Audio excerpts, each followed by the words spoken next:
Wake up, everybody. Stop sleeping. They want to charge more. Big companies Hello, are everybody. creeping into That's Logan McKenzie singing. Internet's in distress. Let's answer the SOS. I'm the internet. You're the internet. We're the internet. Now that's the internet. I like the internet. We love the internet, and I can prove it. Some net fairy dust made me who I am, living in an online neverland. The web's my playground, no suits allowed. Internet celebrities, let's sing it proud. I'm the internet, you're the internet, we're the internet, now that's the internet. I like the internet, we love the internet, and I can prove it. I'm the internet, you're the internet, we're the internet, now that's the internet. I like the internet, we love the internet, and I can prove it. It's not my tights that cut off circulation. Big business wants to control the net nation. What you can see, how much you should pay. Tell me, is this the democratic way? I'm the internet, you're the internet, we're the internet, now that's the internet. I like the internet, we love the internet, and I can prove it. I'm the internet, you're the internet, we're the internet, now that's the internet. I like the internet, we love the internet, and I can prove it.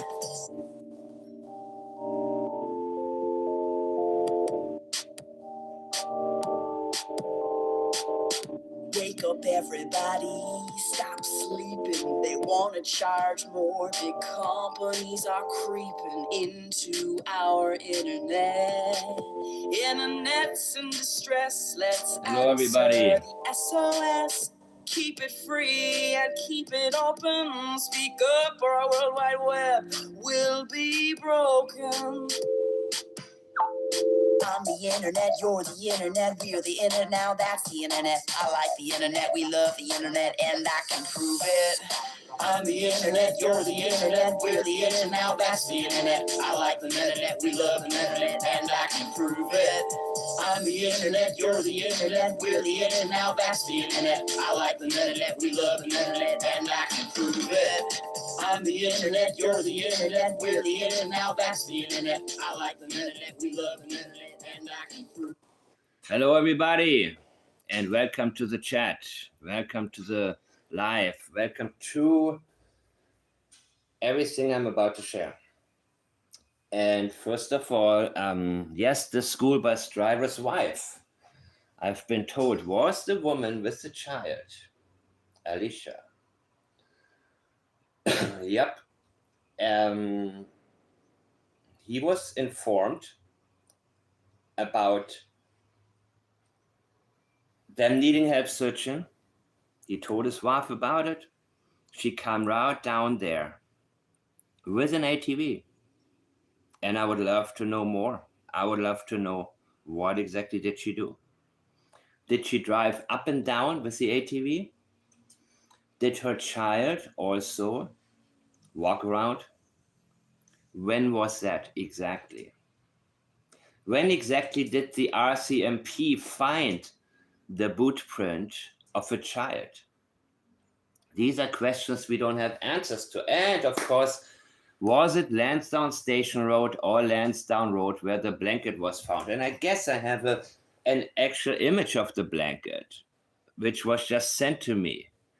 And I thank you guys for all the messages from you because, and it doesn't matter what it's about.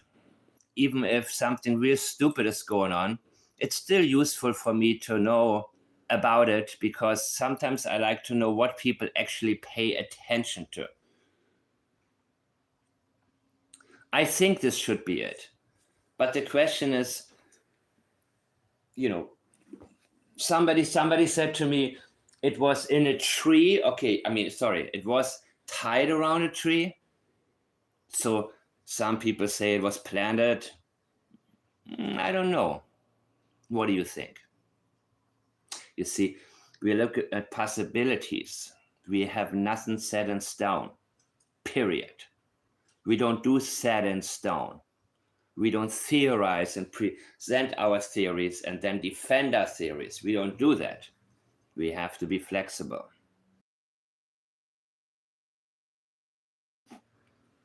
But something that I found very, very interesting, is a statement about Jack and Lilly and their sleeping habits. And remember about Sebastian Rogers, it was the same thing. Difficulty sleeping when the parents are stressed out and the child cannot sleep. Katie Proudfoot wanted her husband. She wanted him back and she wanted to keep him. Sebastian wouldn't go to sleep. This is from Malaya. She also clarified their sleeping arrangements. Maddo, Daniel, and Malaya share a room. Okay, we know that. Lilly and Jack also share a room. But they divided it in two because they would be up at all hours of the night when it was open concept.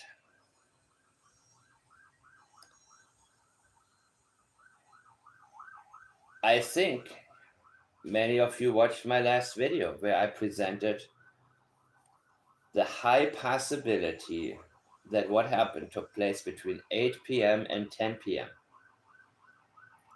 Daniel walked in. He said it was around 8. The sun already gone down, right?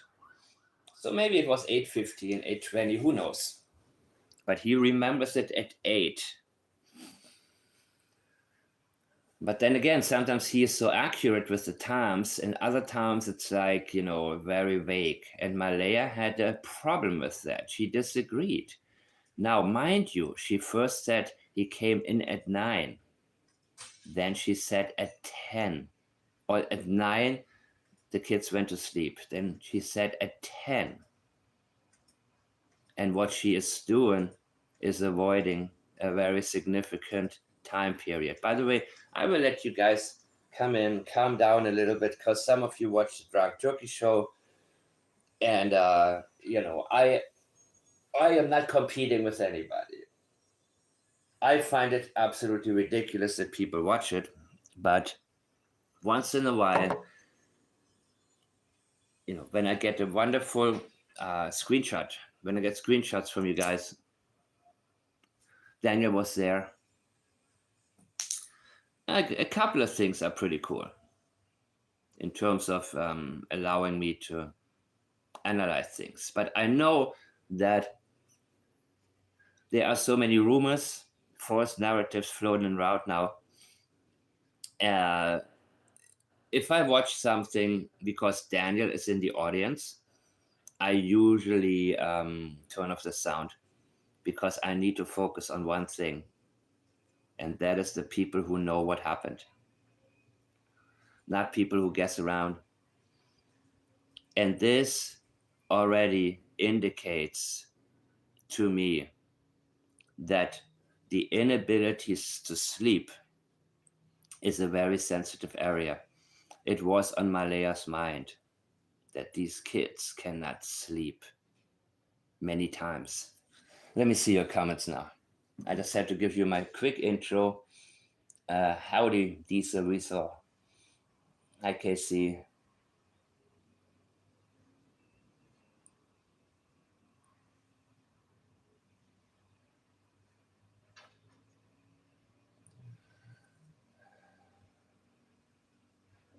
Oh my God.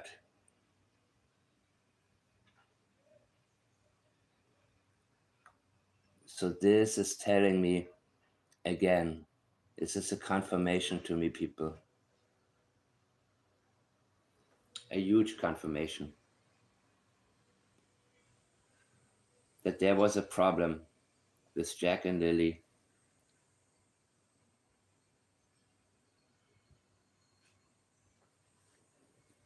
Very big.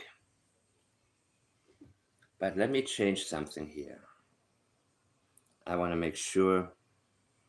And yes, you sent me also Logan's comments about me. I only left one reply, a quick one.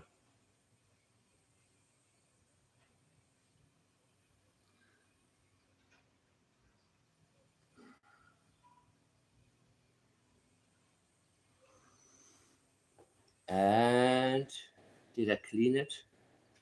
Did I clean it out? Okay, great.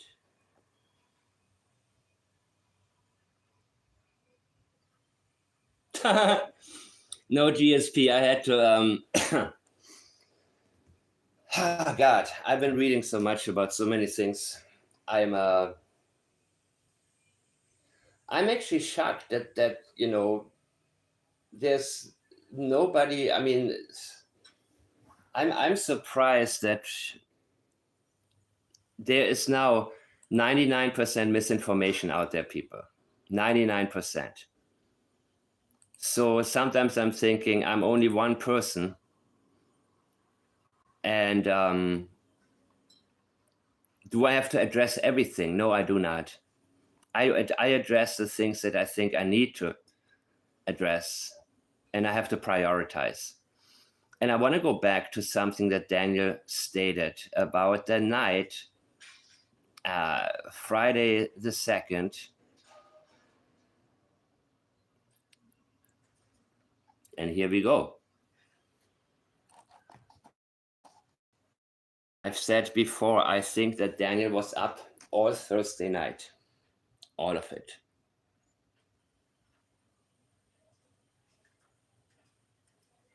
Yeah, why do people watch that show? That's my question. Why? Because if I don't learn something, I then it's not interesting to me. I need to learn at least a couple of things. I need to be able to at least get something out of it, because otherwise, and being an ex-police officer, I mean, I think that I have expressed already what I think about the skill set that I have had to observe in law enforcement for the most part. And it's very sad to realize that, we have the opportunity to do things that others should be doing. They should have the proper training. They should have, it should be,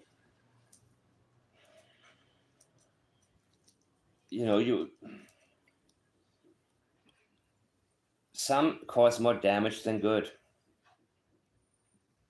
And we've seen that, in this case. So I'm asking all of you first to reboot your minds if you listen to certain rumors, and a lot of them have come my way also, to point a finger at others, right? Because they think, okay, police says that Daniel is, he's all right now. No problem, right?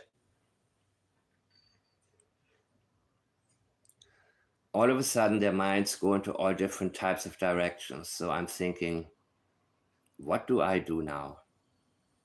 And yeah, it's kind of funny. Let me show you this. One of you said that, hey, you were just mentioned.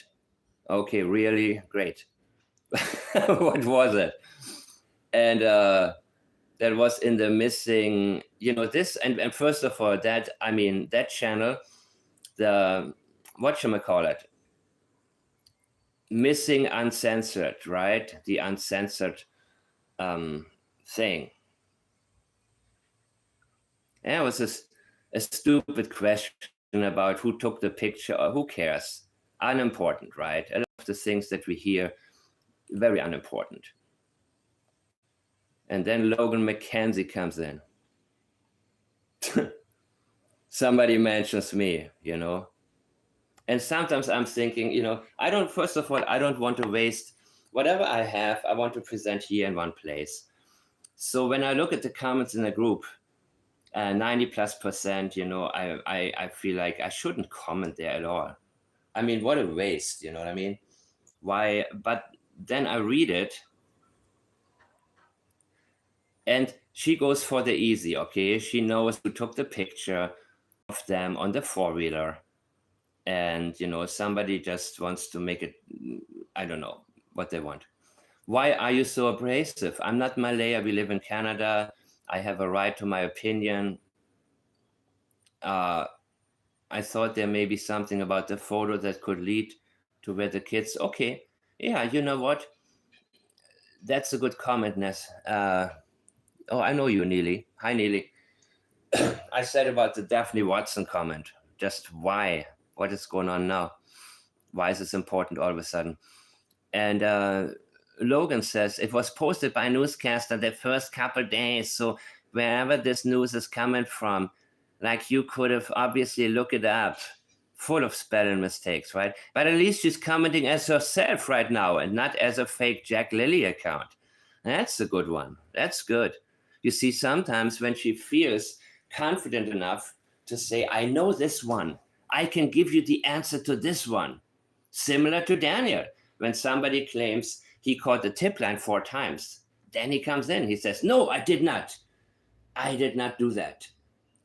They go for the easy questions, right? They avoid all the difficult ones. Everything that shows guilty knowledge, everything that every time that they contradict themselves or each other, guess what? They're very quiet. Uh-oh, we screwed up again. But when they see one thing that is wrong, or that they can say, you know, this is not correct, let me just show you that you are incorrect. That is the point she's trying to make. You are wrong. In other words, I need to be right. So I should be right about other things as well. And she said, I think it was Cheryl Christine who said, M took the pic. What do you care? Why? Okay, so people are arguing with Logan. And Logan is an idiot. Logan, you are an idiot.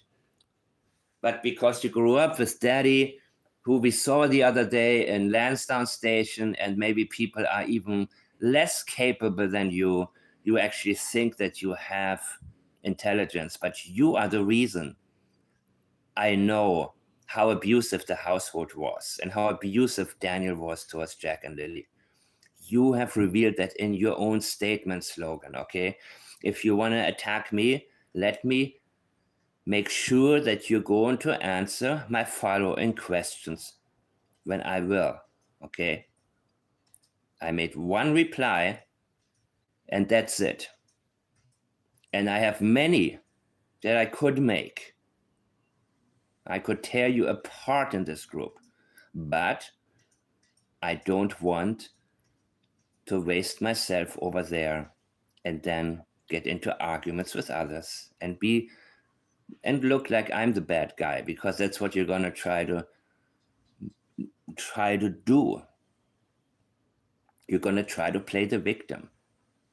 You're going from being abusive towards people to claiming to being a victim. Similar to Daniel and Janie. Janie, who trashed Jack and Lilly and then says, I think I'm going to commit suicide now because people are mean to me. You know, these people have no self-awareness, zero. But it looks like they may get away with it now. It seems to work, what they're doing. And they have a support system. They have Kent, they have people who are all over the place misleading. So she said, I think it was Cheryl Christine who said, M took the pick. What do you care? If you have something to say, Mike the man would love to hear it. Oh, yeah, anything, Logan. Logan, tell me Logan, what do you think happened? I will add this comment. What do you think happened? But first, I want to share the beauty of it. Maybe this is what Neely said. It was posted and then, oh yes, the dear loving guy that claims I lied and I manipulated it, he can eat shit. That would be me, okay? I don't talk to people who make up lies or distort my truth. Here we go, my truth.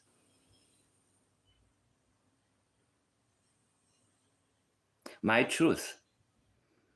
So I figured, no, I'm not going to comment in there because I see every time somebody comments, there is, I commented on one and asked Daniel, why did Malaya say you picked on Jack and sometimes Lilly? And immediately people come in, where did she say that? She didn't say that. Nee.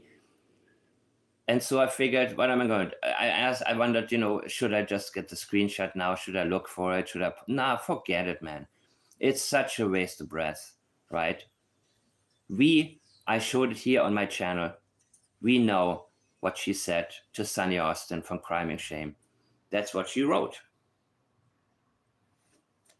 So I figure I don't even, as long as the right people see my comments.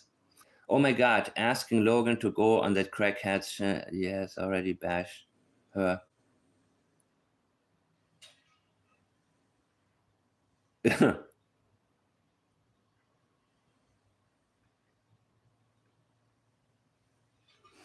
Wow. Amazing. So Logan McKenzie said, I can't even stand in the man's fucking voice. Let alone to God. I have 2 questions for Logan, and after that I'm done with you. I will have 2 questions for you, right? But it needs to be one-on-one in a setting where you come on and you don't have a team of people around you who take over.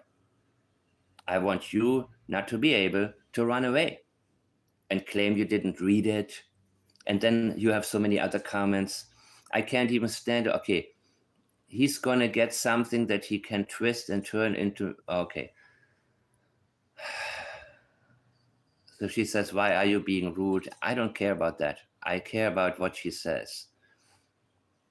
That photo was taken the first 2 days, so she goes on about that. As far Malaya didn't do a damn, again, Malaya didn't do anything. That doesn't mean Malaya killed them. It doesn't mean that Malaya abducted them.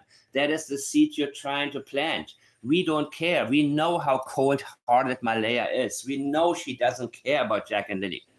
We know that. We know that. But there is nothing in the language of Janie, Daniel, Malaya,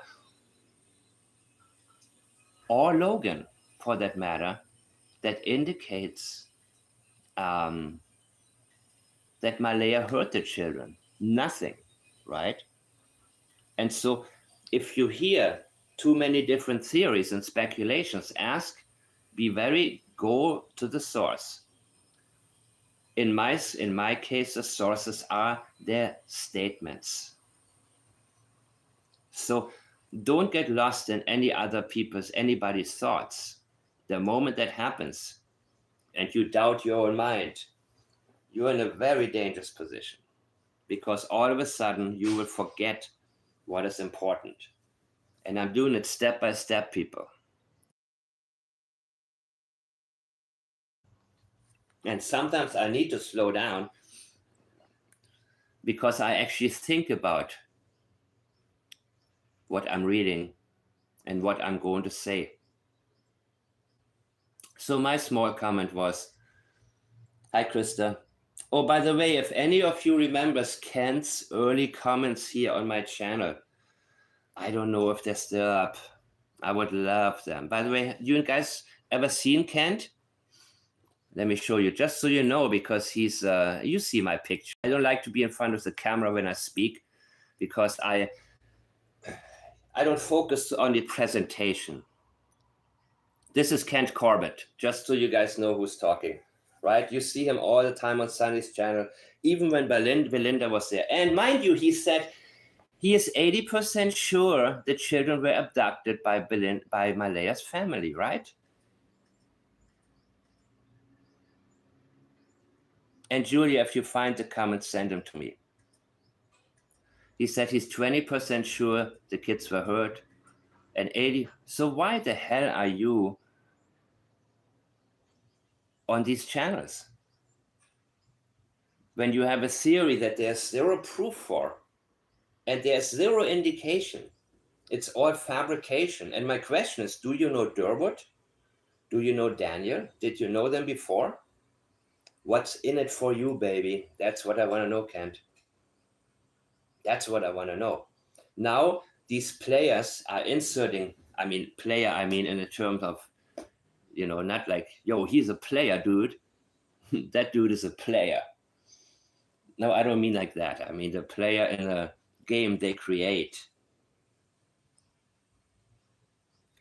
And so when the people are fabricating, constantly inserting themselves, okay, misleading, you're 80% sure they were abducted by Malaya's family? Are you kidding me? Anyways, the thing is that when people, when it comes to Alicia being at the pipeline, it doesn't mean that she had any idea what she was supposed to do over there. You know what I mean?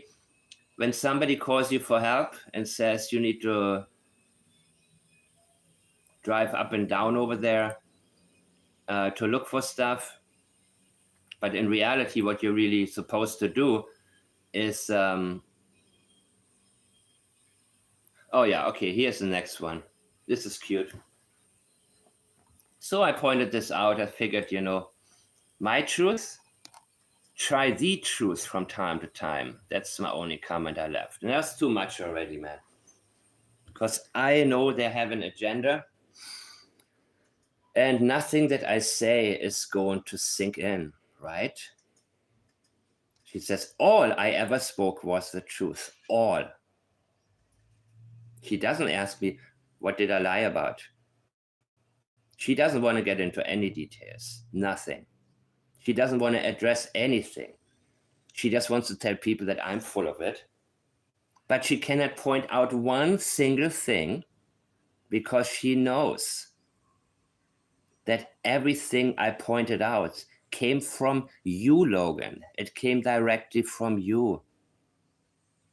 So you can try to twist and turn things as much as you want. But no matter what you tell me, I will show you what you said in public, no matter what it is that you want to come up with. Anything that you have to say about anything that I said, let's talk about it. And let's make sure I see it. Because I will demonstrate that you actually gave away the things you were trying to hide. Through you, I knew there was a CPS issue before the news came. You revealed it. You leaked it all. So I don't care how many, all of them now appear on all these different channels and on Facebook because they want the opinion to sway towards Daniel is innocent. That's their goal right now. And they will keep talking about the documents, the court documents, the redacted, the partial court documents. And they're partial in terms of showing only the part that may benefit them. So they're now on a high road and they think they can use that to convince more and more people Daniel had nothing to do with it.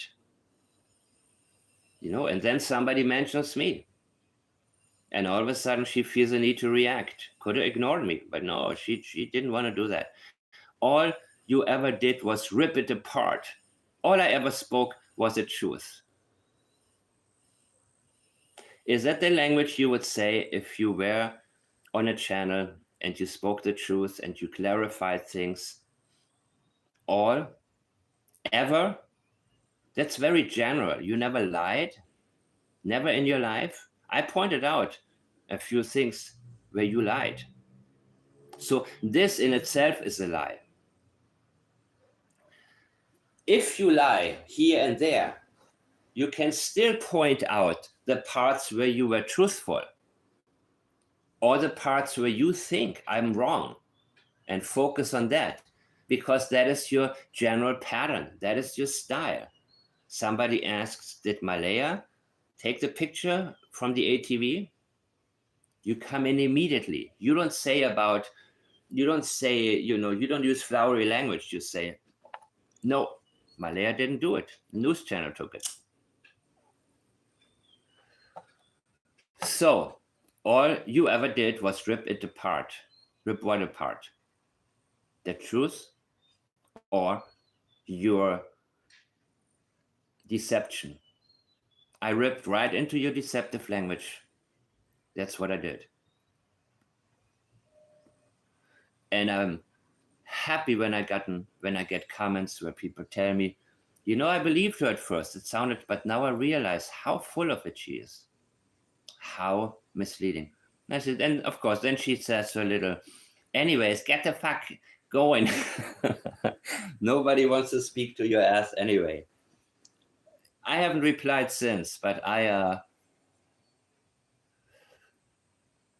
let's just say I will wait for the right moment.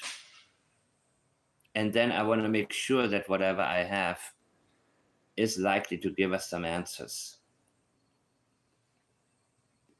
But again, the problem is that in that group, don't expect much information. When there is, people overshadow it. And they want to throw out different theories. And so I'm not going to do that. I figured I don't want to, I rather compile here. Let's see where the bus driver lives anyways. The school bus driver.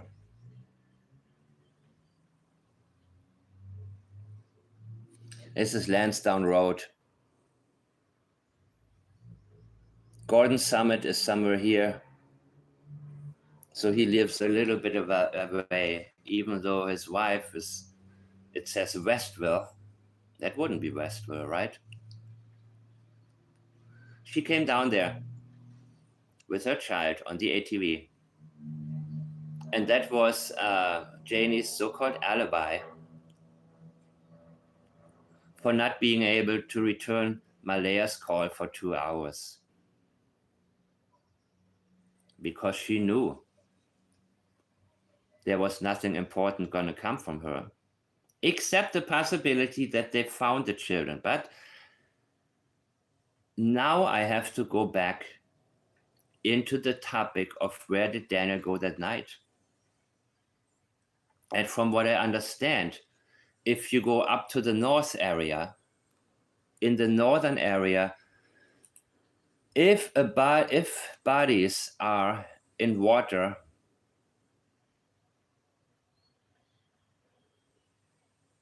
what are you sending me here? Oh, really? Wait a minute, what is this? Wait a minute. Did I just find something from Kent here? Give me a second, guys. Got a really good message right here. And I need to see, this is the thing. The best messages come in while I'm doing this. Let me see. Because what I want to show people is that I think Kent has an agenda. And he had it about a month before Durwood ever showed up, because he was in my channel. Okay, let me see. Where did Julia respond? Oh. Okay, one of you has removed Kent hide user from channel. We had no idea who he was. But I guess at the same time, okay, we realized he was full of shit. So one of you has, here is Julia replying to him, correction, Kent, vehicle. So we can see, thank you so much for sending this to me. Julia, are you there? Can you see it? Logan is an idiot. Yes, she's aggressive, but she's also an idiot. The more aggressive she gets, the more she gives it away. So Julia, if you're here, yes, you're replying to Kent right there. Correction, Kent, vehicle. And so one of you has removed him or hidden him from the channel. We had no idea who he was. Crime and Shame took him in because he had an open line to Daniel. He knows these guys. But when somebody comes in and is blatantly misleading, that'll take away from our teamwork of searching. Yeah. So Julia, if you still find the screenshots, oh my God, that would be amazing. I'm looking for them. Oh God. I know I got them somewhere. Actually, in my other phone, it should be. And then I will get into it. And I mean, I will get really, really into it.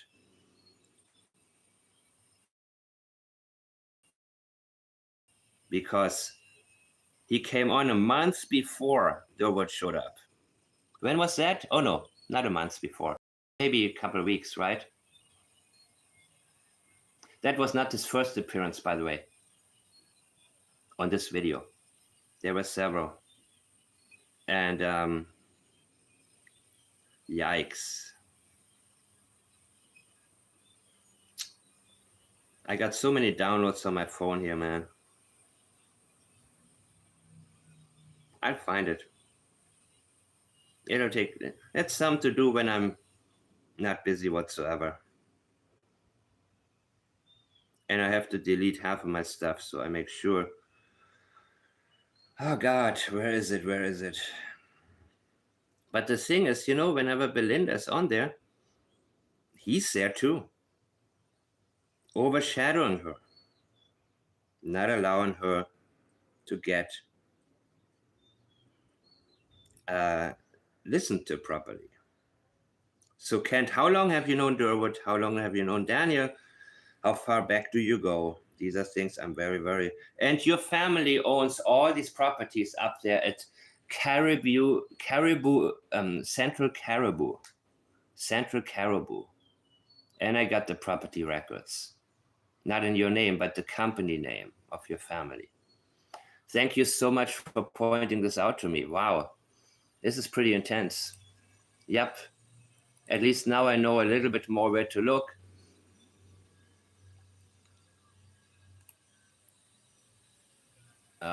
Where we at here? Where we at? Yeah, I take my time, people. I have to take my time. And I get discouraged when I see, oh, Changeman, you were already there at that time. Amazing. The things I miss.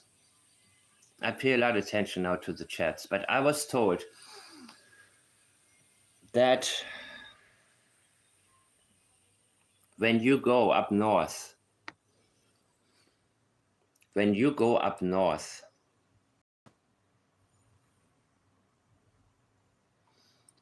put two bodies in the water here, they will come to shore eventually. That's what some of you believe.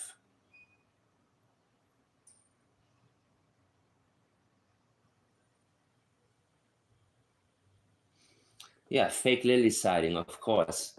And that's when Kent went immediately on another channel. And Kent was talking about, he wants to keep this conversation going.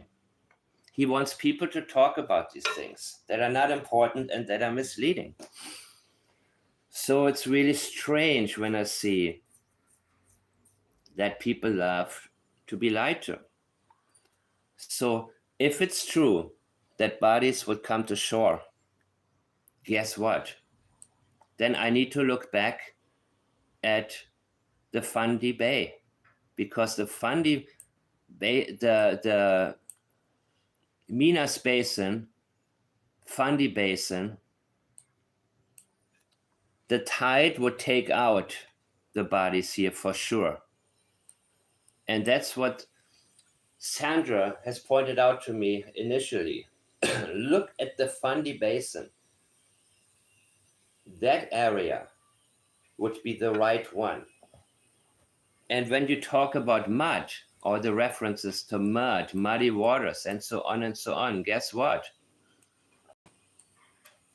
This seems to be as muddy as it gets.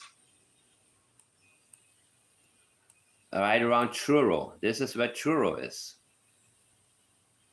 And it's quite a ways away. But there are also the power lines. You see? And from what I understand, and they start at Gordon Summit. Here's Lansdowne, and the property of Daniel's father would be right here. And this is the pipeline. And he can access the pipeline.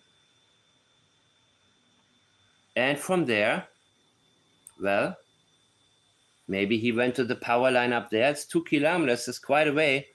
He could have gone this way, but maybe he didn't want to do that. Or maybe he tried to go this way and tipped over and couldn't. I don't know. Maybe he wanted to avoid the main road.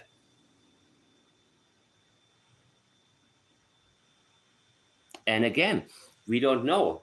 Where was the blanket found? Was it Lansdowne Station Road or Lansdowne? Well, the document says Lansdowne Station Road, guys. But which is it? Janie kept talking about, it's Lansdowne Road, not Lansdowne Station Road. That's when I actually realized there was a difference between Lansdowne Road and Lansdowne Station Road. Janie said it 5 times. She repeated it. That is their pattern.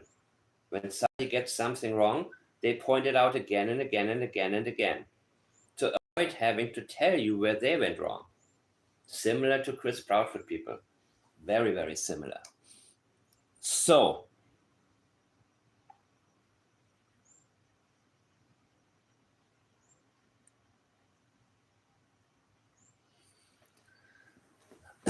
there is a possibility, people, that he actually used the power lines this way. You see, you follow the power line. You follow the power line. There we go, the power line. Where does it take us? Now it goes down. It goes down where? Ah, here it is, the power line. Coming down. But then there's a residential area he may want to avoid. So maybe he went up there and used the side road. But the Fundy Basin is right here, guys. And of course, you can do Google Street View. Zoom in a little bit here and there. But I don't know where he could have gone. I really don't. But if it's true that if he had gone up north, the bodies would have come ashore by now, then, well, then there's this little river, Chigamos River, all of this. It's a street view. I cannot zoom in that much. I don't know what this is.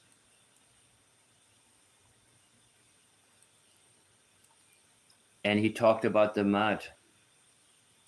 Remember the statements, guys?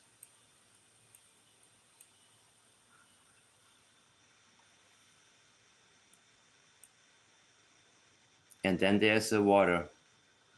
What the hell? No more street view.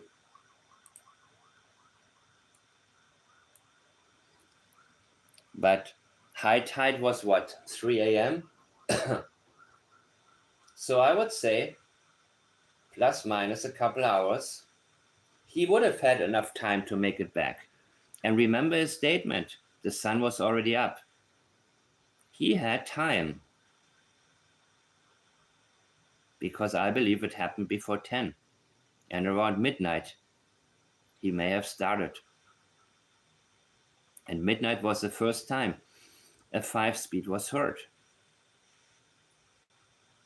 That was the first time by the neighbor, whom they tried to discredit. Surprise, surprise, dudes. Now what?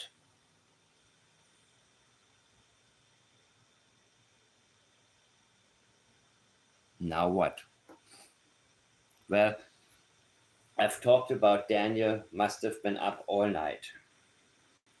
He didn't sleep on Thursday. He did not want to be seen on Friday. He wanted to be...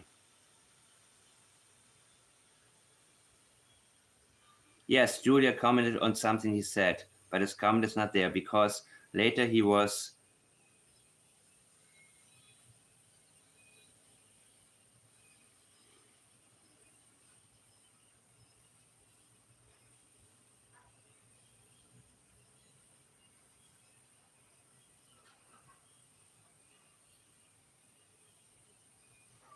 Okay, so the question I just gotten.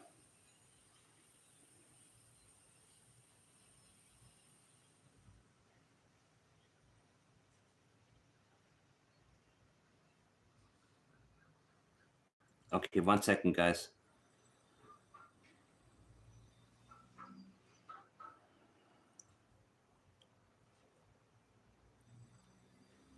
You see, just because it's going to be harder to prove this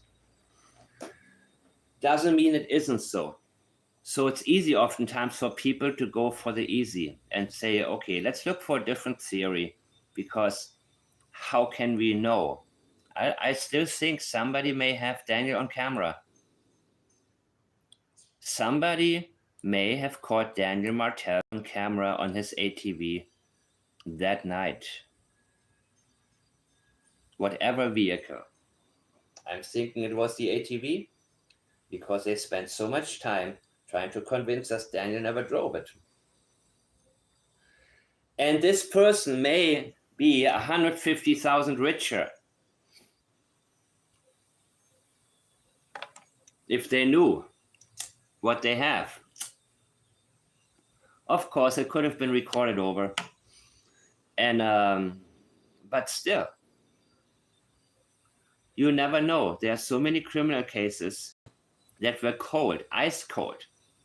And all of a sudden, somebody noticed something that had been there the whole time. And maybe the police actually has some footage and they haven't properly analyzed it. There's also that possibility. And maybe, just maybe, they say, what's going to happen? And don't for a second think they have no clue what's in the CPS reports.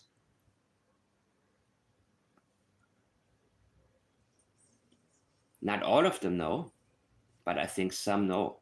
That's only my opinion. That they had somebody give them some insight.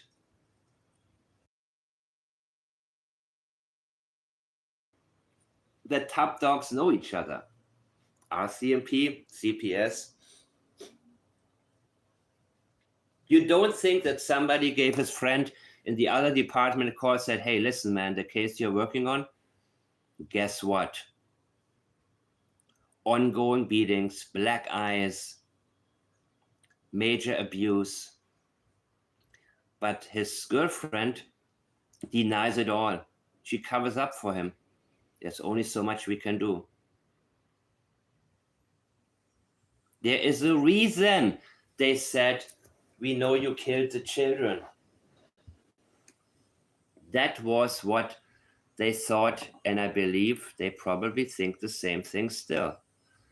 But then what's going to happen?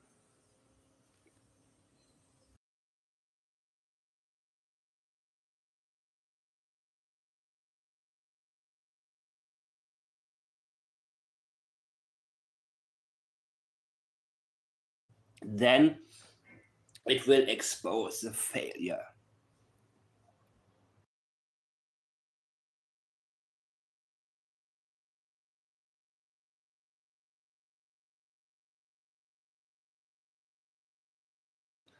then we will see how much the CPS had to go on.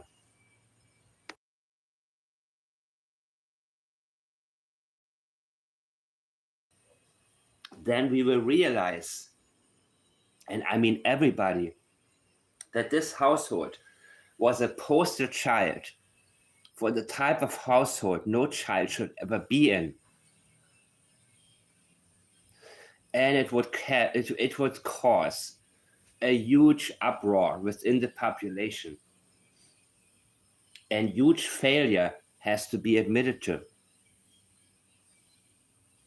That's exactly what's going to happen. Do you think there's a possibility that those agencies will say, let's not put too much effort into this? Or somebody from higher above may have, who knows, given them some hints that it would be so nice if this case just went away. So nobody has to admit to anything. I believe that this is absolutely huge in terms of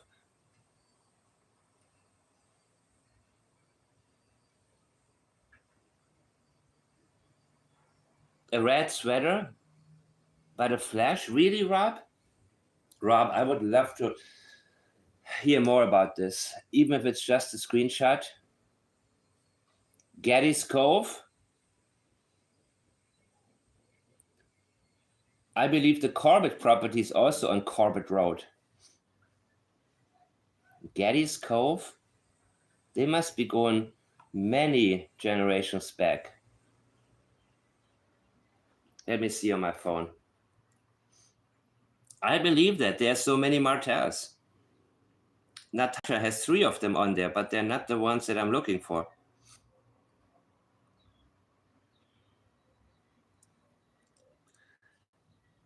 I forgot how cool it is to do lives, man, when you get information right then and there. Getty's Cove. Must be NS. Where is Getty's Cove? There's a Getty's Lane.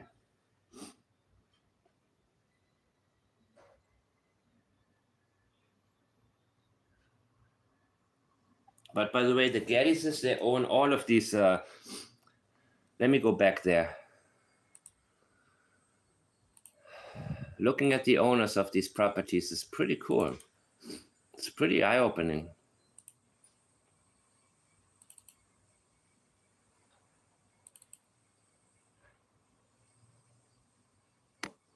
So this is Garlock Road, Garlock. Lansdowne Road, Lansdowne Station is this way, is here. They own this one at the corner. This one is also Getty's. And the big one is Getty's also. But the question is, yes, I would love to see a screenshot. And if you feel more comfortable, you can just crop out the names of the people that send it to you. If that's going to be a hindrance, let there be none. Anything that anybody sends to me will be treated as I have no idea how I got it. Oops, how did I get this? I don't know. I say no word. I want the information. And I have my way of verifying things and asking more people like you more questions, because I want to make sure that we get to the bottom of this, people.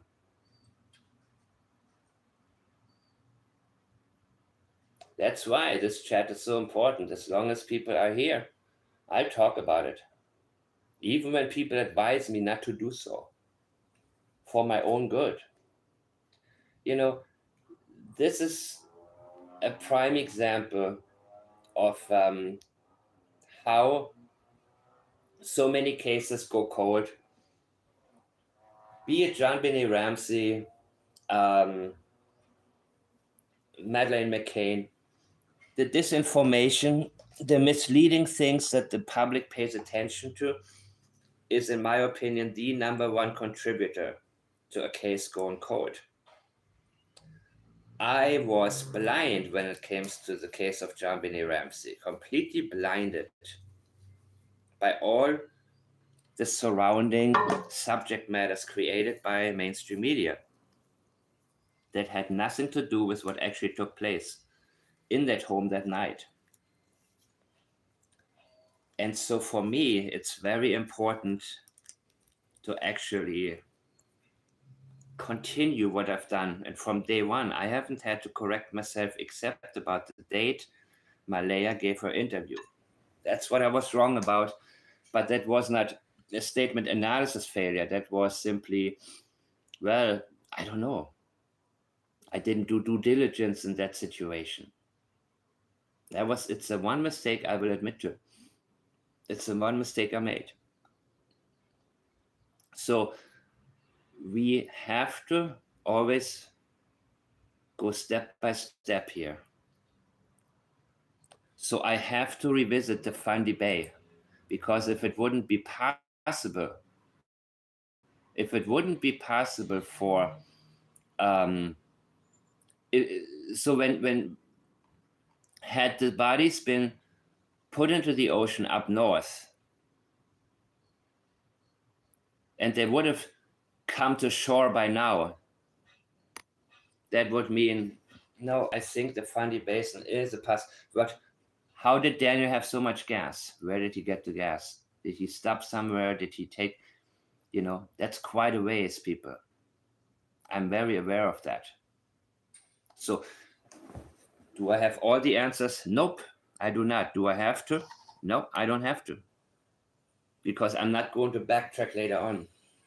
But I look at the possibility. But what I found so interesting, Martel said, let me see your chat first. Hey, Meredith. Hey, everybody.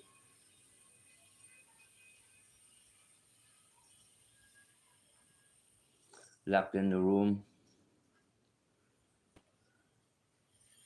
Sucked out to sea. Yeah. I believe that. Let me go back to this. I will get to this in a minute. I want to make sure that I don't leave anything out. So yes, we saw. Yeah, I should give a. Let me see a Fundy Basin video, man.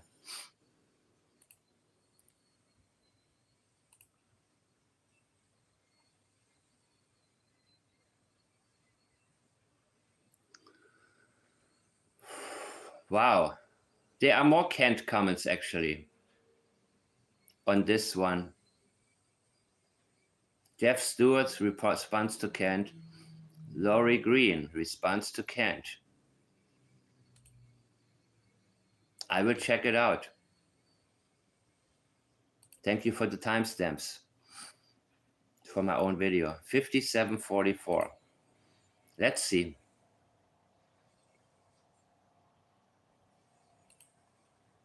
You see, they spend so much time misleading people. So I will spend some time looking at them. Let's see the messenger.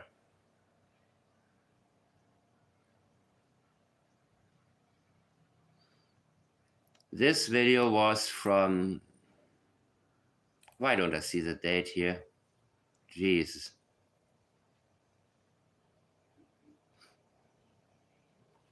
But here's the chat.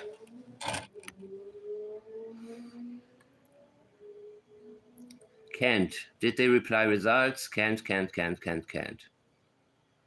took over the conversation. I wasn't in there. As you see, my name. At that time, I was making pre-recorded videos mostly because I figured I want to keep it more compact. But then I realized that all the good information comes to me during the videos or right after.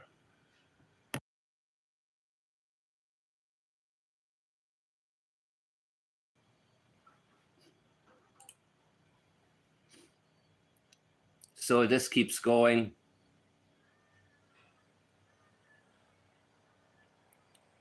Let's see. Forward a little bit. Jeff Stewart, Kent. That says a lot. Okay. Kent. And I believe he said something about that the car of Malayas didn't drive. Daniel had disabled it. Was it him or was it the other guy?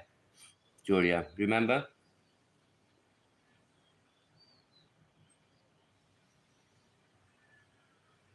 Yes, he tries to be objective, playing devil's advocate just to seem objective.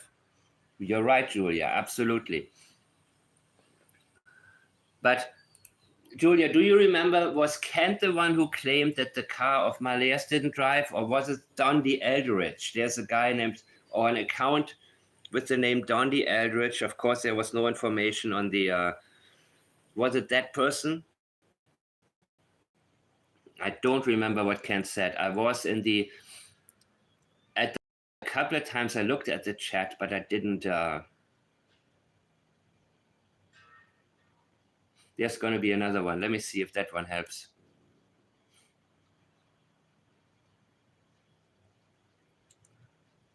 Laurie Green, thanks, Kent. And Changeman is there. Changeman, hey, wow. If you remember anything, you know.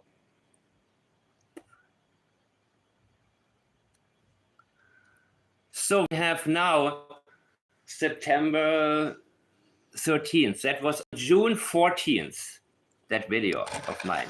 June 14th. Okay? But I know he was already in there before this video. When did Durwood come out? I know long before I knew who Durwood is, he was already on there. So,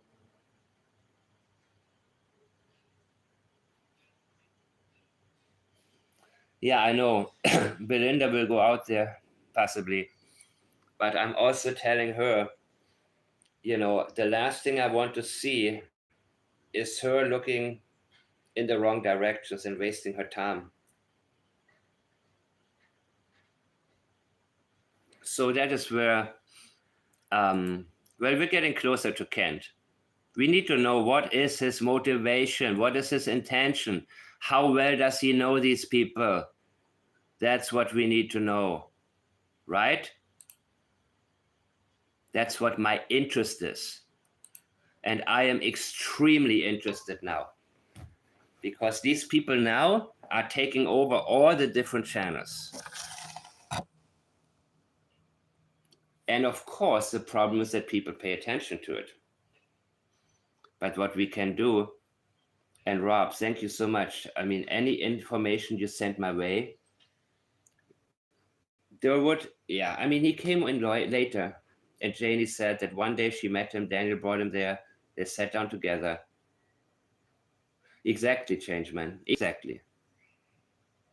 So deception indicators are huge in his case. But I haven't looked at him. I've avoided listening to him. Let's say it like that. So whenever there was a guest or Daniel was on the in chat or anybody, or you know, I avoided anything from Kent and Durwood, just wondering why people pay attention to it. But now that they got the upper hand and the people are listening to them, I want to know more. I want to know a lot more. And why does he claim he's 80% sure the children were abducted? And this is not like Sunny Austin, who wants whoever on who gets her more viewers. No, he doesn't have that. Or even though they're doing a fundraiser now. Have you heard about that? Where does the money go? Where will it be? How will it be used? The last thing I want to see people do is waste time or money. Spend your time, spend your money where it matters. But I have said before, Many times people encourage putting up flyers because they know it won't lead to anything. It'll keep people busy. It'll make them feel like they're doing something, but that's not doing anything. What we need to figure out is where Daniel went on Thursday night.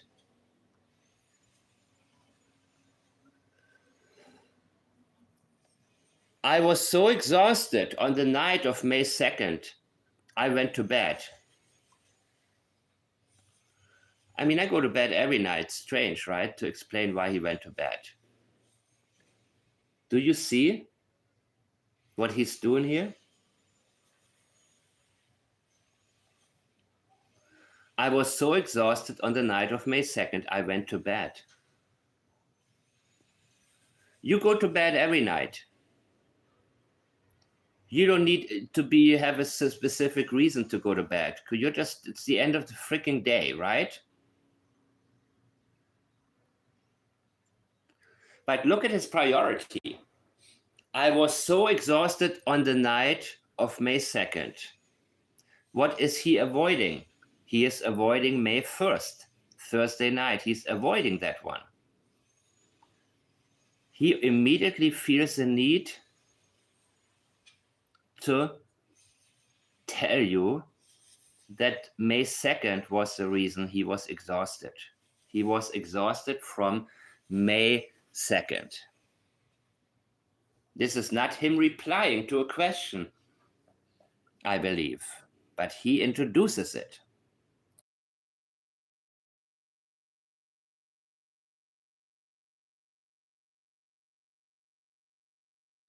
Now, of course, some of you have indicated, probably right so, that maybe certain substances can keep you up for a while. Not disagreeing. However, I'm using his language. He feels the need to tell you why he was exhausted. And that indicates avoiding to tell us why he was so extremely exhausted. He usually goes to bed, after midnight? Not that night. Not on Friday night. I still remember that I sat on the bed. I still remember. Why is sitting on the bed so high in your memory that you need to indicate it? And you were sitting. Were you talking to Malaya? What were you talking about? You were dead tired, but what were you talking? What was important about that? Now later he tells us that was the night that she called RCMP to imply that Cody had something to do with it. Her ex-husband, the father of Jack and Lilly, which later, that was followed by a false tip from New Brunswick. Most tips are false, by the way. Most tips turn out false, in my experience. And some people truly, they want to help. Others, they want who knows what.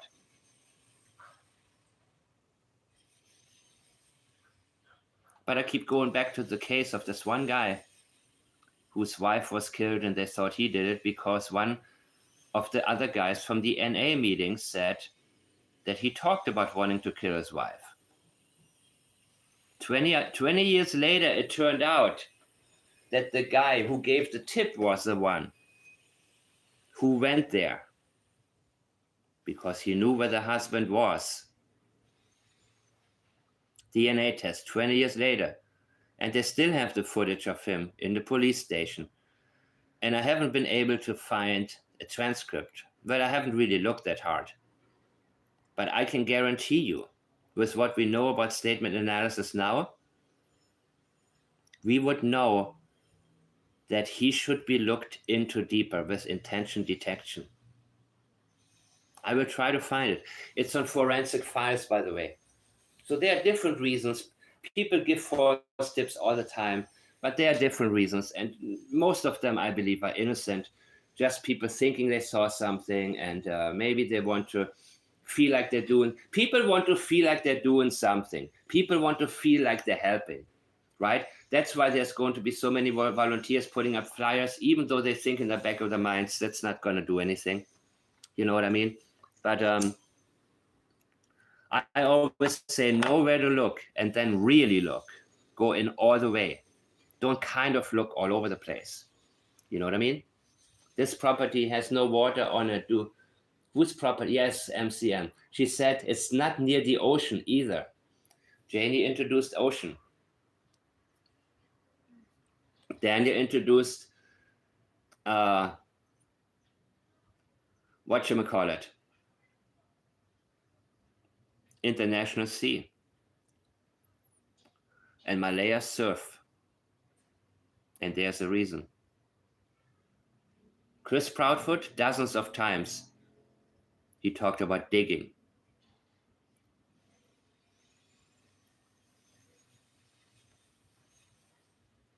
I was so exhausted on the night, May 2nd. I went to bed. I still remember. You see the lack of the flow? I was so excited. Okay, I went to bed. I still remember that I sat on the bed. You sat on the bed. You said you went to bed, but you sat on the bed. And that stands out to you, sitting on the bed. I gave Malaya a hug and everything. What is everything? Everything what? And then I literally passed out. And you know what? People overuse the term literally a lot. You hear it all the time. No, literally. You know what I mean?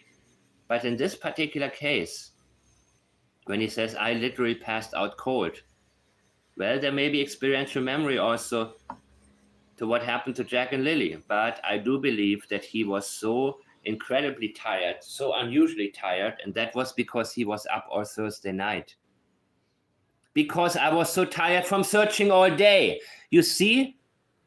Again, he wants to convince us that the reason he was so extremely tired was from searching all day. Why do you feel the need to explain this to us? You told us so many times you were searching all day long. And he knows the exact time, 9:09, he went to sleep.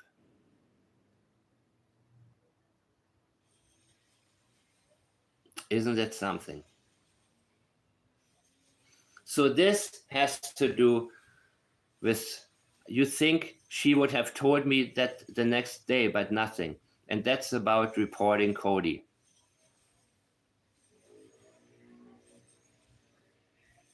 Brooks Murray told police she was awake most of the night. The children were gone. She slept between 3 a.m. and 6 a.m. So the night before, when Daniel removed Jack and Lilly, did Malaya actually go to sleep? Like nothing happened? It's possible. It's highly possible. Set the alarm maybe 6:15. I don't know. But Daniel wasn't able to.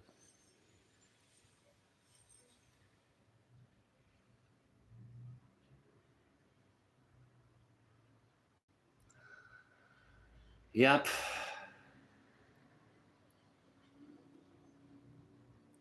Let me see this old video where Kent felt the need to reply, man. Right. Away from the children. Oh, and that was that one. I was doing the video from that. What happened to that channel? They went off the deep end, by the way. You know, the Winnie the Pooh channel. Toward those showing future. But while the words sound reassuring, listen closely. Not just to what they say, but to what they leave out. Sometimes official the final sentence.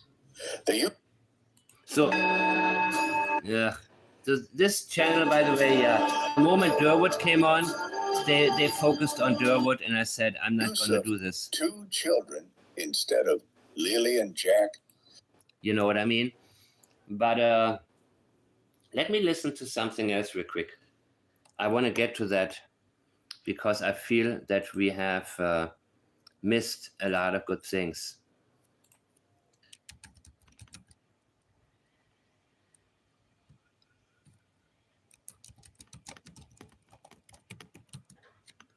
Give me 1 second.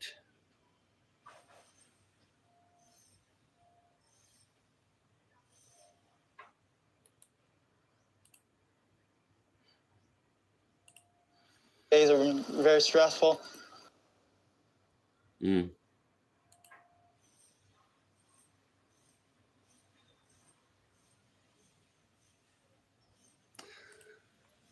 One second, guys.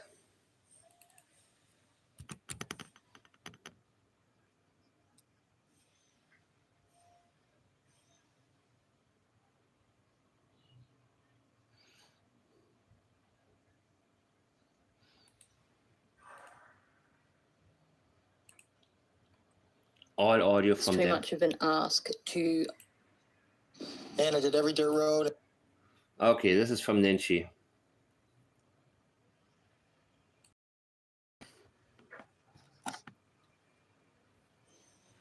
And searched every culvert. The last few days have been very stressful. I mean, ever since the Friday morning, when we noticed that the children were gone, immediately jumped in the vehicle, surveyed all the areas, many dirt roads, many culverts as I could, and waited for the police to sit down in a big, comfy chair. And Sit down in a big comfy chair. That is what you remember. He remembers the stress. Let me read your comments now. Hi, Gretchen. Hi, everybody.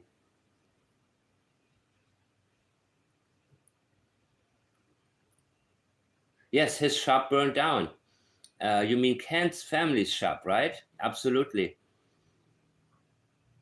Up on, let me see the property lines. Let me go there for a minute, man, to show you guys where they are, you know? Because when you insert yourself into a case like that, you know, people, oh, and there are some new, today, I guess on Drunk Turkey, he was,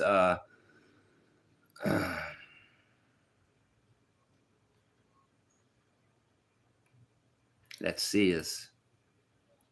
No, these are not the properties I'm looking for. But they are here.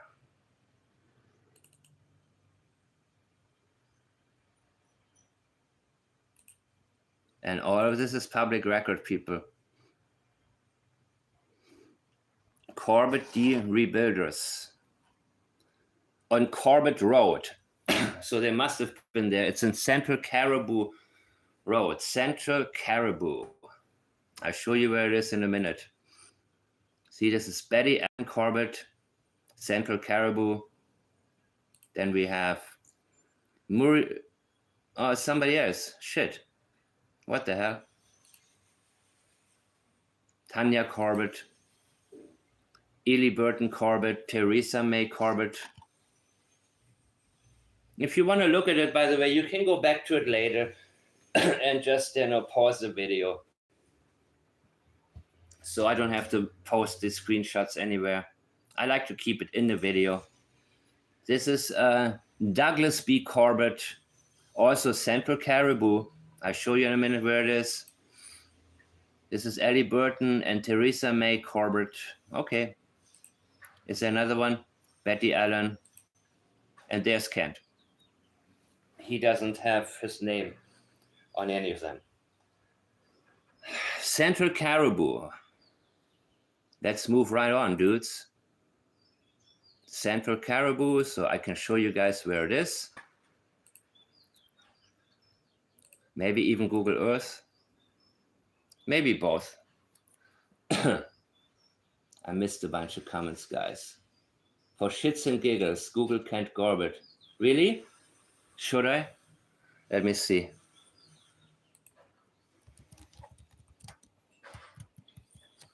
I like, by the way, for shits and giggles.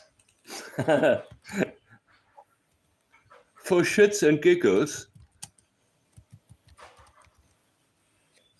Central Caribou. Nova Scotia, Canada.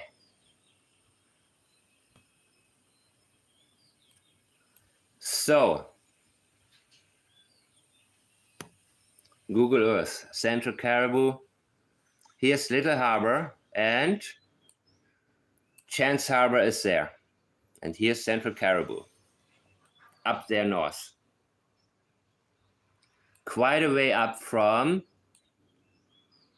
Lansdowne. Where are you? Here's Lansdowne. Lansdowne Station. Here's Westville. Somewhere here is Westville. Up here is Caribou, Central Caribou. And again, the claim, the possibility that Daniel went up north is a possibility still. But so is Fundy Basin. Of course, most of the indicators lead towards the north in terms of who he knows and so on.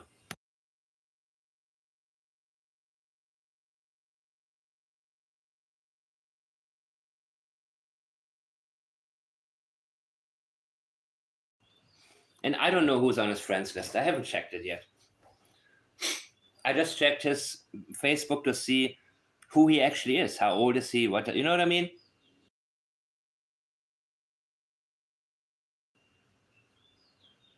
So,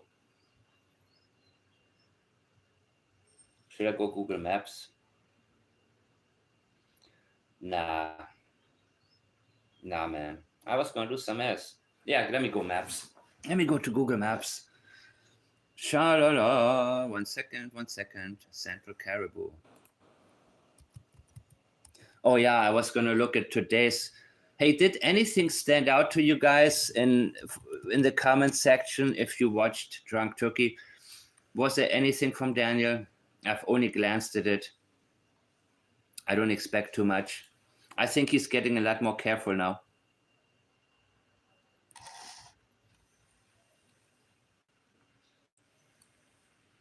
But he knows that I know. See? Lansdowne Station. Up there is Central Caribou. The Pipeline Boys. This is where the Pipeline Boys are. Okay? The Pipeline Boys. This is Chance Harbor that they searched at one point. It's right here, I believe. Here. And Big Island is here, where the Daniel, the good Daniel, the previous Daniel, the Daniel Malaya first met and fell in love with. That's where he was. With her. That's where that picture was taken. And I'll show you the picture because it adds to my presentation in terms of beauty of scenery, right? That was their island, people. This is where they, for some reason, that picture doesn't open, man. Okay, it wasn't meant to be. So let's look at the Turkey show. Oh, you numbered it too, right? Shoot. I may have disorganized that part.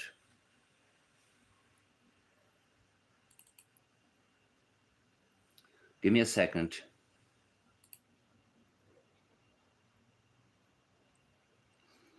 And by the way, that house, this is Lansdowne, Garlic Road. That house does not belong to Corbett's. This does. This is other people. There's Logan. Logan saying that, telling me all I ever did was tell the truth. I don't talk to people who make up my truth. She's talking about my truth. Telling everybody that I'm distorting her truth. And then she said, all I ever did was all I ever did. What was that comment? I'm not going to look it up now. So is there anything interesting? Classified technology that was used, only seen one coyote and a single beaver in the area. That was Daniel today.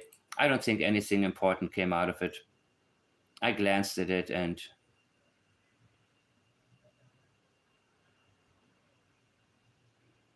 Tara Mason showed me a pink blanket too. Okay. Now I should skip this, man. 4 feet up. Is there anything interesting?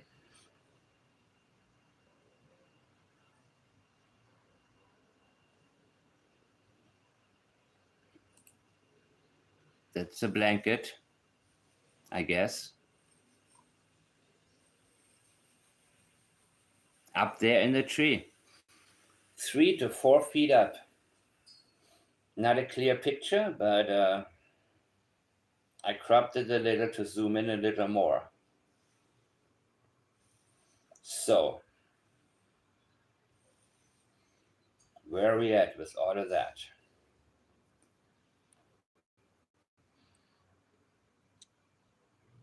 Interesting.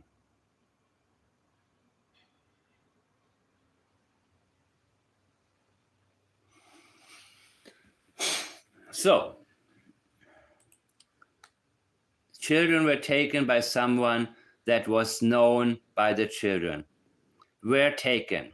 Nice passive language. Children were taken. Not wanting to identify the taker. The kids were taken by you. You removed them from the property, Daniel. You did. You don't think, as nervous as Daniel is about what people think, that he would tell something if he thought the kids were still alive somewhere? Why would they have been removed? To save them from you?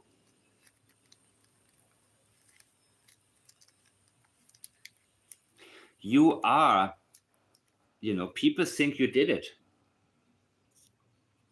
I don't know, it may change now with the new stuff, but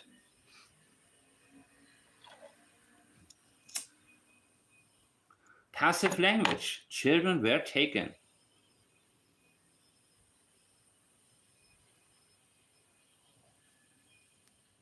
How do you know?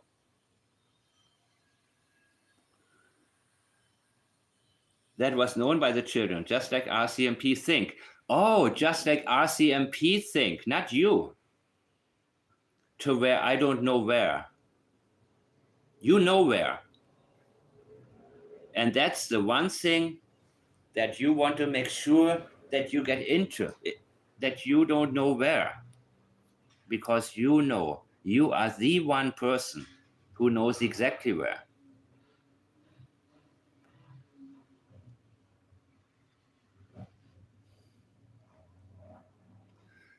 Twice where. To where I don't know where. Was known by the children. Not by you. Why not? You see what he's doing here? The passive language masking the knowledge of who did it and trying to present it as if it was somebody that the children know. So nobody can ask him, what you know? How do you know? He cannot commit to it. He wants to plant a seed and create a narrative that he himself cannot commit to.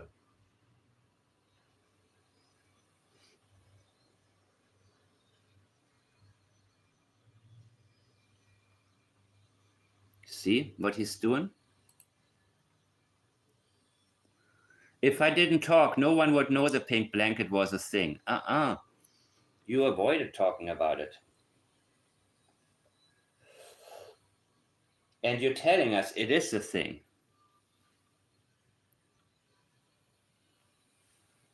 No. Not think. No one would think it was a thing.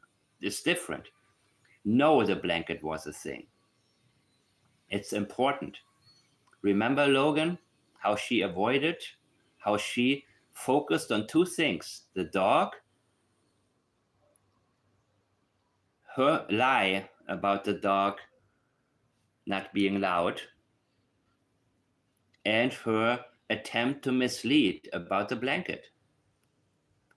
And then she said she was 2 seconds behind it. behind them when they found it. So which is it, Logan? What's your truth? I don't care about your truth.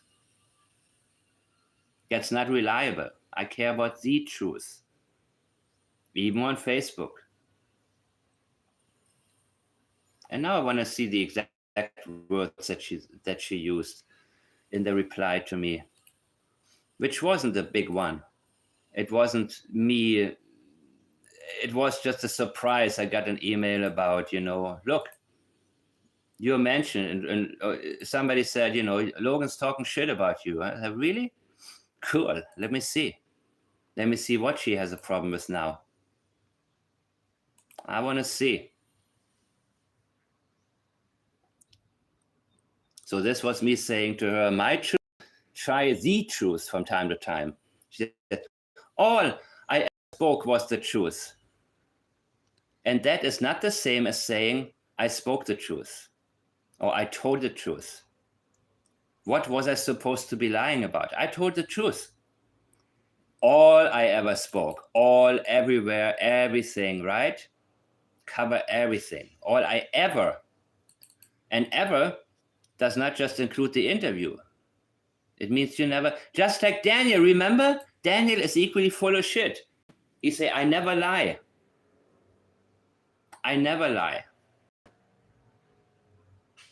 When somebody tells you, I never lie, they are lying. And what are they covering up? The fact that they lie a lot, especially right now, because they don't want to address the issue. What did I rip apart? What part? Let's get into it, Logan. Tell me exactly. Tell me exactly what it is that you want to present as me ripping apart the truth you always speak. And that's the pattern here. The truth you always speak. Your general sense of truth. The version, your general version of the truth, which is not reliable because we have seen and we have caught you. Not just me, but it was very visible. And all I had to do is lead everybody down the right path and realize there's deception here. Intention is indicated, and so on, guys. Logan was a very easy analysis. Very easy. So, let me see what else I got. Oh yeah, Daniel's statements from today.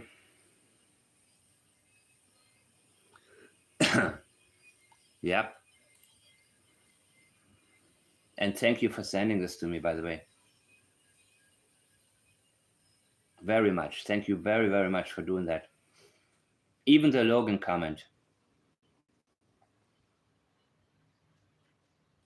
And I will ask another question in there, but I have to do it in a good way.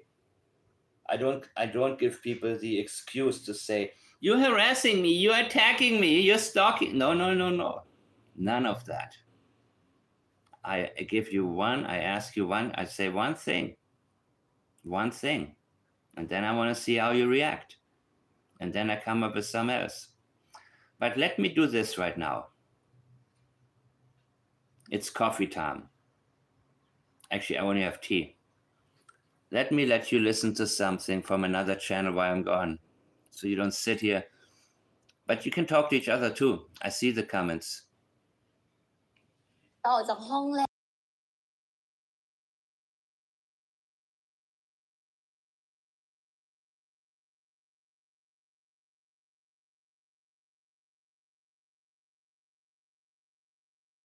At least 3 weeks ago, probably. So roughly 3 weeks after the disappearance. Yeah. And I think most Canadians don't have any idea what's involved with that. Can you describe the process? You go Wait, in and I'll be right back. tell us right from the start. We go in, sit down in a big comfy chair, and they have multiple sensory pads. You have them underneath your forearms, you have them underneath your butt, and you have them underneath your feet with your shoes off.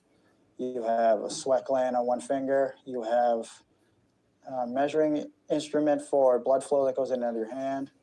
And you have a cuff on your arm for blood pressure to measure your pulse. Were you nervous? Yeah, I was extremely nervous. Especially with the first question they asked you, did you kill Lilly and Jack? That was the first question they asked you. Yeah. Yeah. What went through your mind when someone's asking you that question so point blank like that? Your mind has a massive release of chemicals, I guess you would call them. Just, it's like your stress levels just astronomically through the roof, and your body doesn't know what to do because it's not every day the way you're hooked up to machines in an interrogation room where someone asks you questions like that. What other kinds of questions? Too quiet, All the huh? questions pertain to the death of Lilly and Jack. Pertaining, Accessory to the murder. all questions pertaining to the death of Lilly and Jack. The death of Lilly and Jack. The death. He knows about the death. Not the assumed death or not the allegations or the death of Lilly and Jack. That's a very final statement to make, guys. It's a very final statement. Knowing the outcome, plaids, PLAIDS.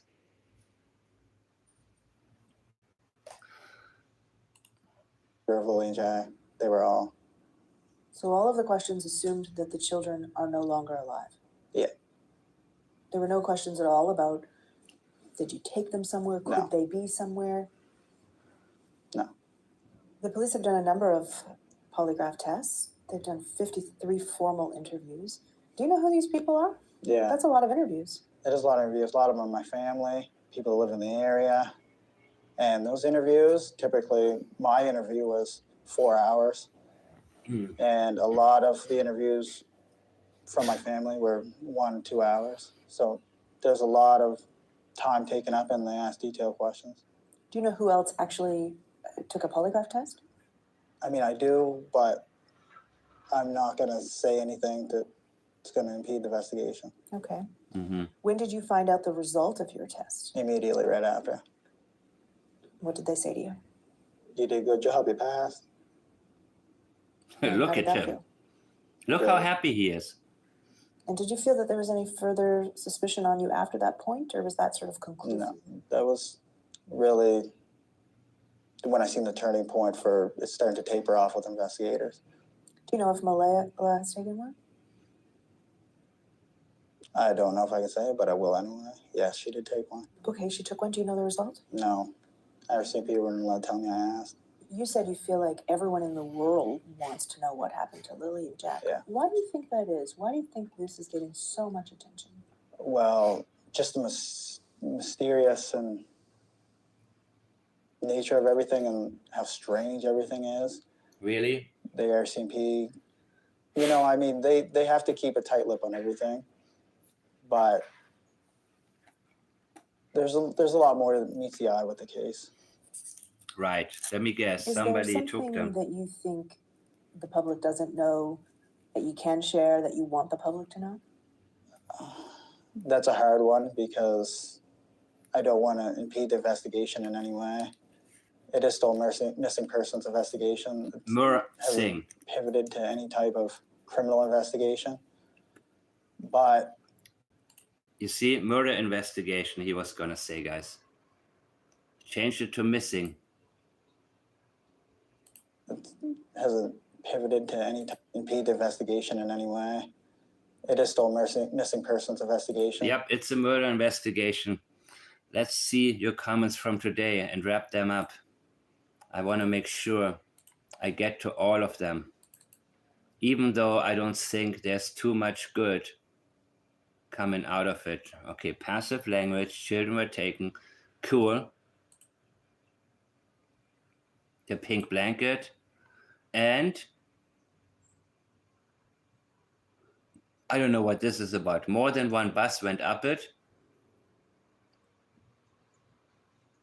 I don't know. That's number 10. So let's see number 9.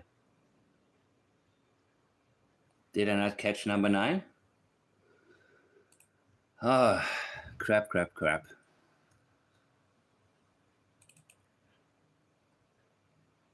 What was the question, dude?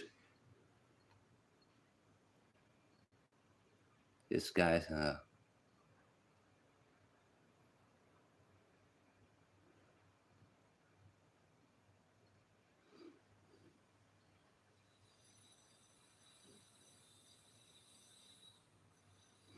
I don't know. Is it important? Probably not.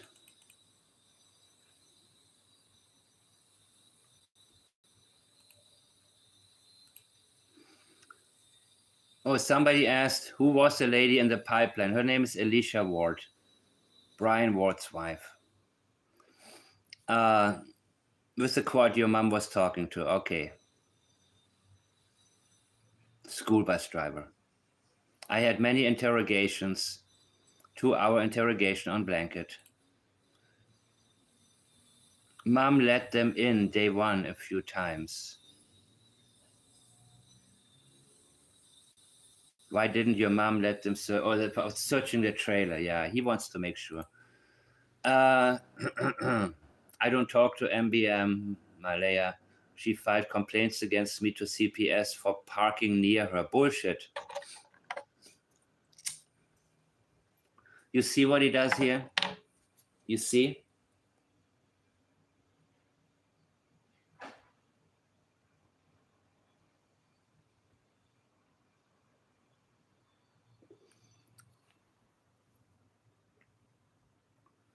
He wants to give you one little reason parking near her. When did you park near her? Did you try to reach out to her and then she called CPS? How is parking near her a violation against children? What's possible is that Malaya sent you a warning shot because you didn't want to stay away. And the warning shot was, I'm going to let people know what you really did. I'm going to talk about how abusive you were to my children and me in front of the children. And he got that.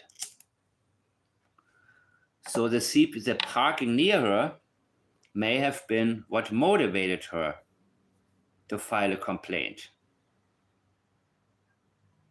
and say some things she wasn't planning to say before.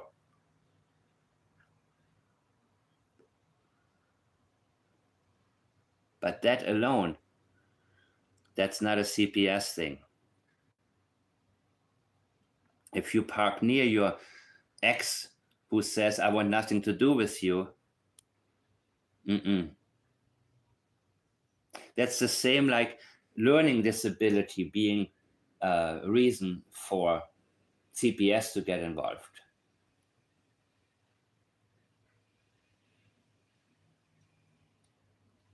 Yeah. No, he said 2,000 kilometers, right? Oh, is there no contact order? Okay, maybe that was what it was. But how did she get it? How did she get a new contact order? How was it approved? Unless he was abusive towards her.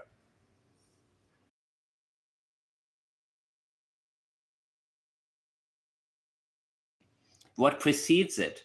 That's what I want to know. So he makes it sound like one time he decided to park near her and then she, that was enough to file it. No, it doesn't look like that. You know what I mean? All that, he always introduces something that sounds very small to avoid having to get into something very, very big. Durwood is really quiet because now people look at his son.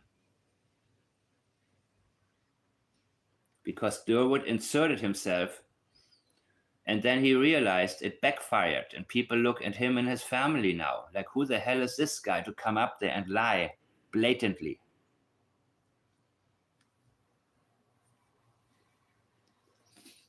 See what I mean?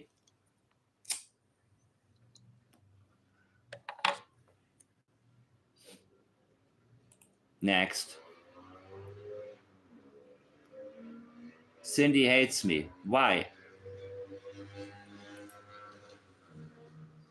I don't know where the kids are. Investigators would have found them if I did know.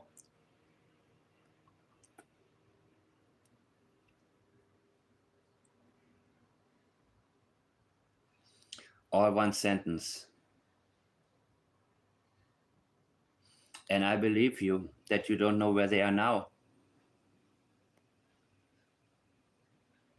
Where did you take him?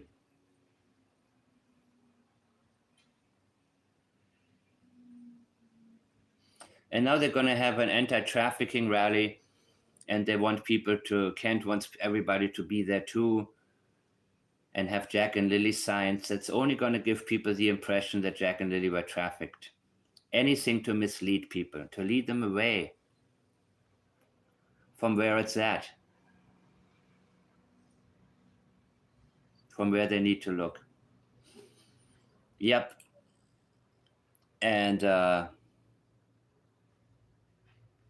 let me see what else I got here. Gee. What else is new that I missed, guys?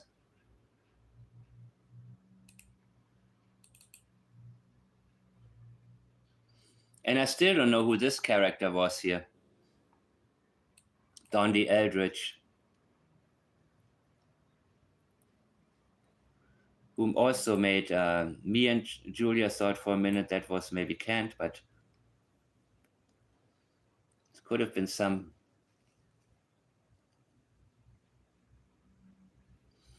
No, but he also, I don't know. There's a lot of stuff I didn't pay attention to. And that was all before, by the way, you know, Daniel started showing his face. When Kent was in my chat, he was, Daniel was nowhere near social media. I mean, he was watching. I'm sure he was watching, but he did not want to speak. It wasn't until Charmaine got him to speak. So at first it was Kent coming on, then Durwood came, and then Daniel himself started showing up. So Durwood, I think he has nothing else to add. You know, he realizes,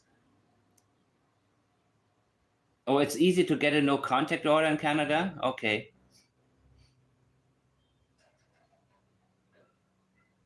But what preceded all of this? How did it go from her feeling the safest with him and the safest in that trailer to all of a sudden needing a no contact order? And then obviously he would have had to violate it.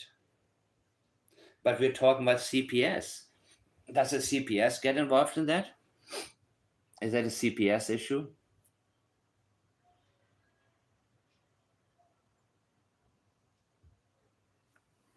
See, those are questions Daniel is avoiding. But let me see what else I got here. I don't think I have anything else because I see that there's so much. One moment. Uno momento.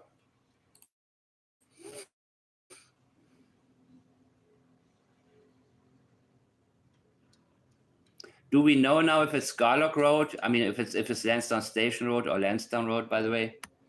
Do we know more about that one, where the blanket was found? Do we know for sure?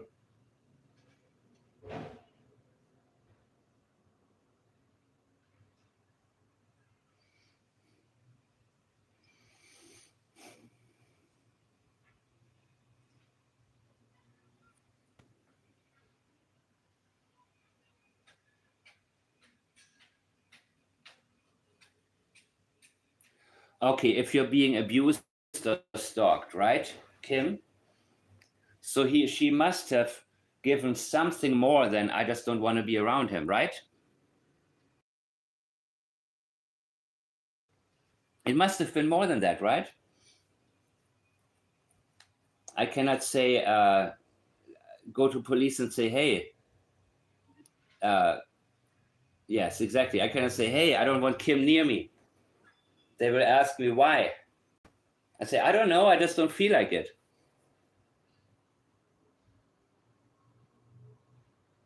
No? Changeman?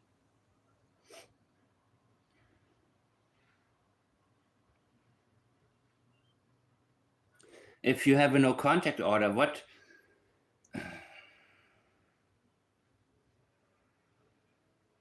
Right, the judge has to issue the order, right? I'm waiting for changeman. I want to know how it works there, because I don't want to assume something that isn't. But what does it have to do with CPS? Unless, because that time, Meadow, I don't know if Meadow was still with her or not. Unless she could say there's a danger that he presents to children or uses something like indicate what he previously was accused of doing and have given them something, right? Like say, you know, but either way, the CPS record is what we really need. And Belinda would have to go to court over that. And I don't know if she wants to do that. I think that she knows that this is, she'll go against a lot of people with this one, man. A lot of people.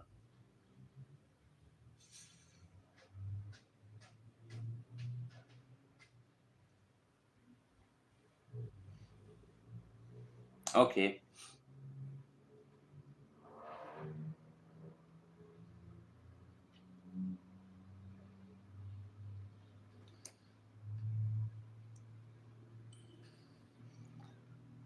So she would have to say there was a threat or something like that.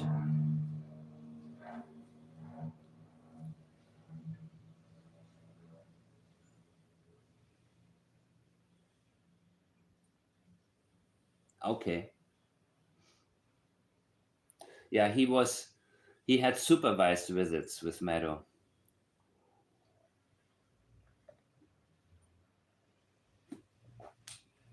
But it wouldn't be CPS, right? If you do a no contact order, unless you say, he's a danger to your child. But based on what?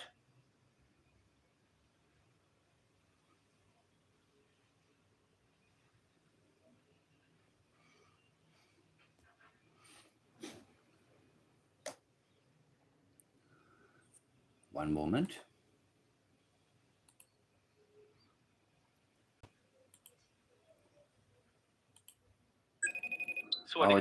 You know what? There was a good one that I want to revisit actually. Guys. There was one good one I have to wait a minute. There we go.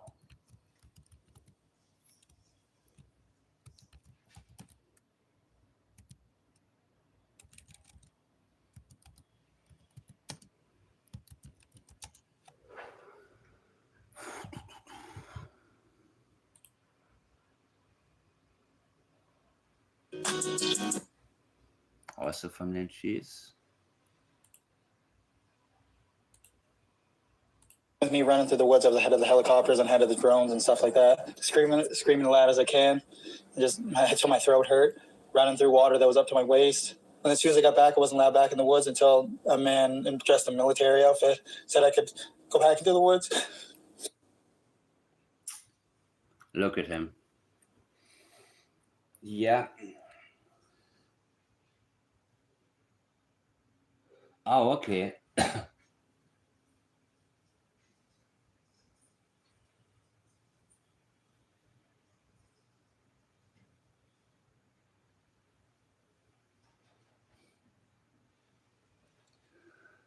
Guys, the moment there's more information, I will let you know. Now, let me see if I got another message.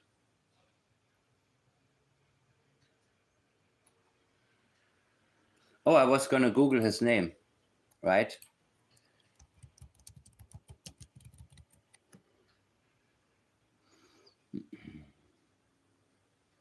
What am I looking for here?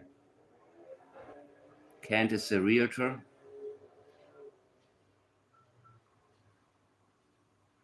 Or is it somewhere else?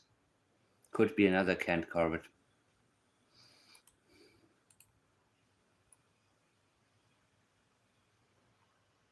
Here we go.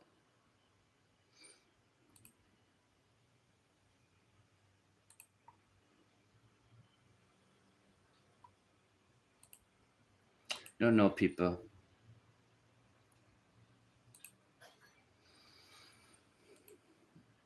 Well, a lot of this I will get a lot more into. But we need some better statements. Not what came in from today. There wasn't really much for me to explore. But what it looks like is they are now getting the upper hand. And I will take my time to get you guys to get more. So unless there's something else, Google Martel, Picto.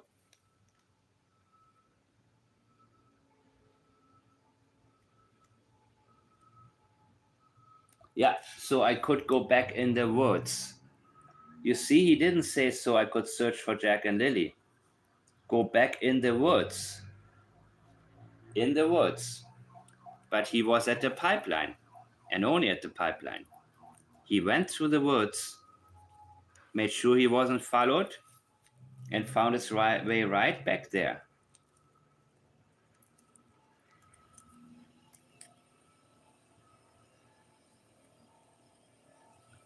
He found his way right back there only at the pipeline. And thanks to Janie, we know that.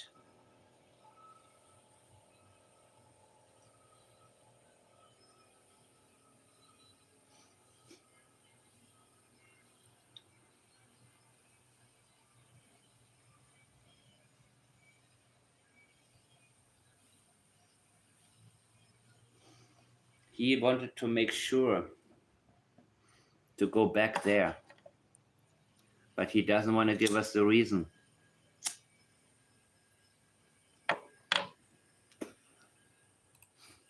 They hate being wet and cold, so they immediately would have came right back into the house. They hate being wet and cold.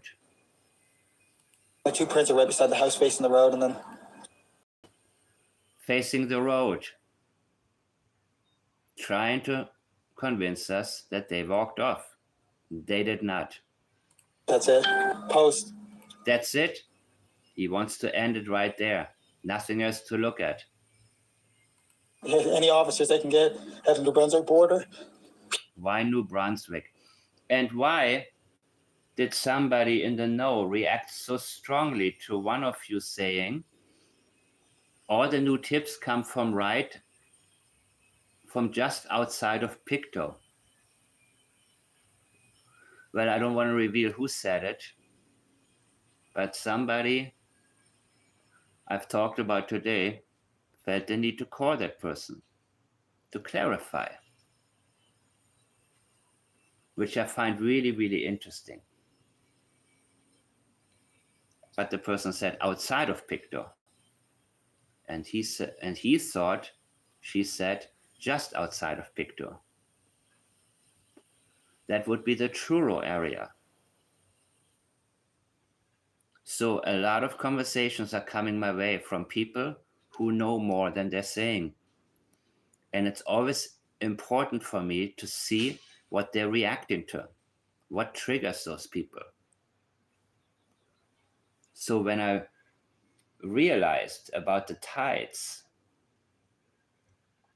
I immediately thought about, yep, that would be possible, that we have to look more into the direction of, let me see if I find a video about the Fundy Basin. Let's see if I find a good one.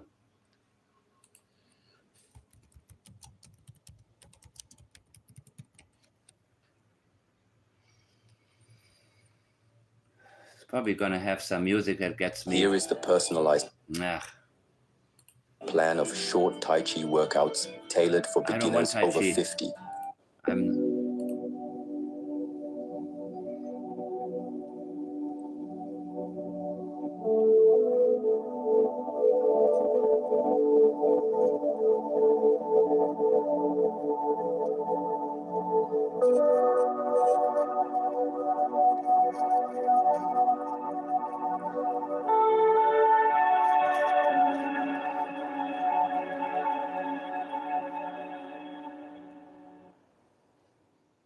Oh no.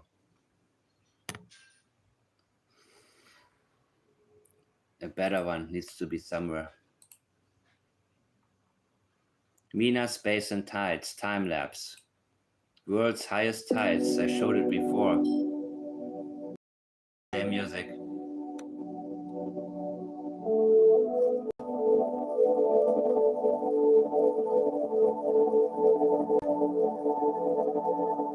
Maybe no sound. A stupid copyright warning.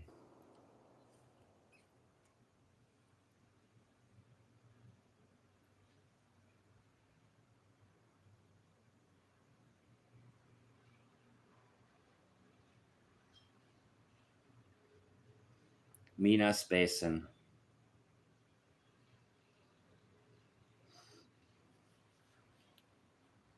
Let's go back.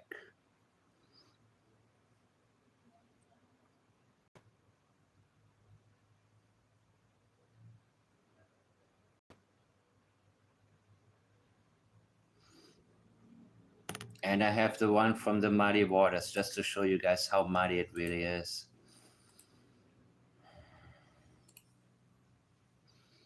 Wait, I want to make sure that I don't have the sound on.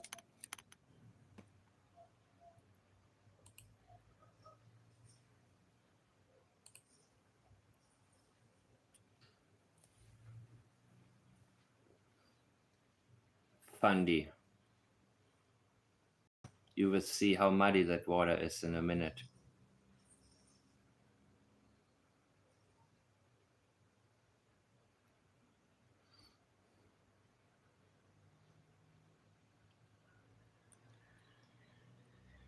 Yeah, I turn it down.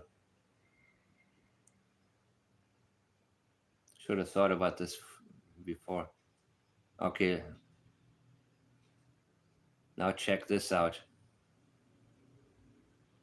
The Muddy Waters. But guys, I think that I'm done for now. Because I have to do some reading. A lot of information that came my way now. I want to examine further the New Brunswick border. PI border, and get them at every airport possible. Anybody who has any information, or you think you've seen something, Or with anybody.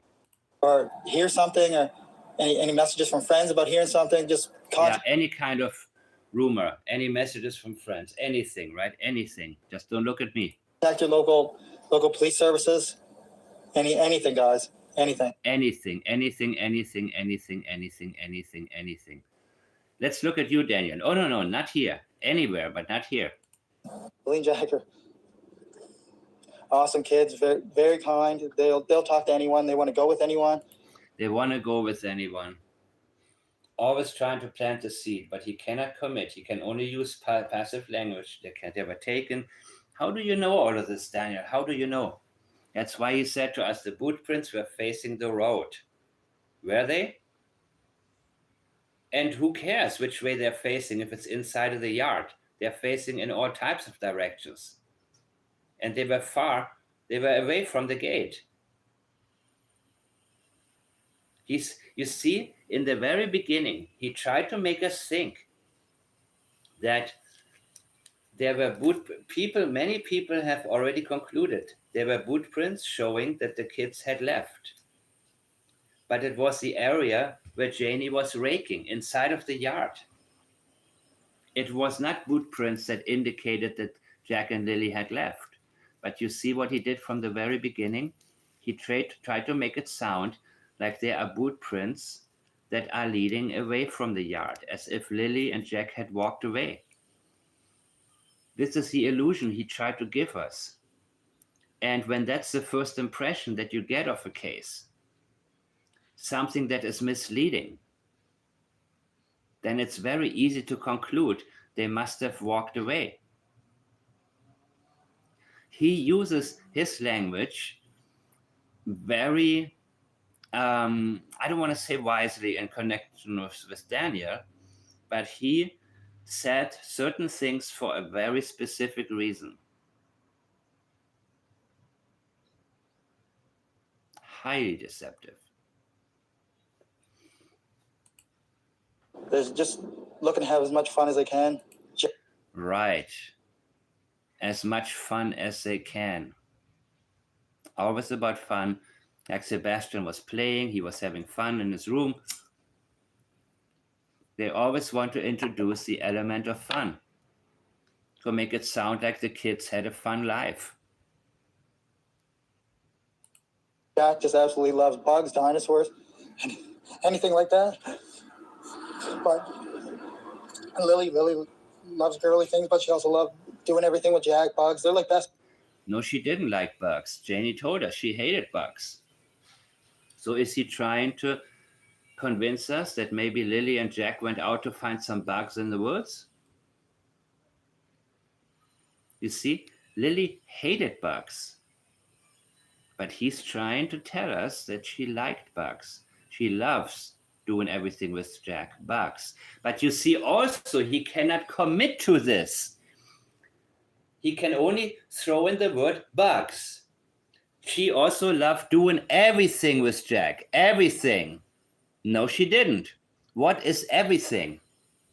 He throws in bugs. He doesn't say, Lily also liked to collect bugs with Jack. She didn't say that. He couldn't say that because it's not true. It's false.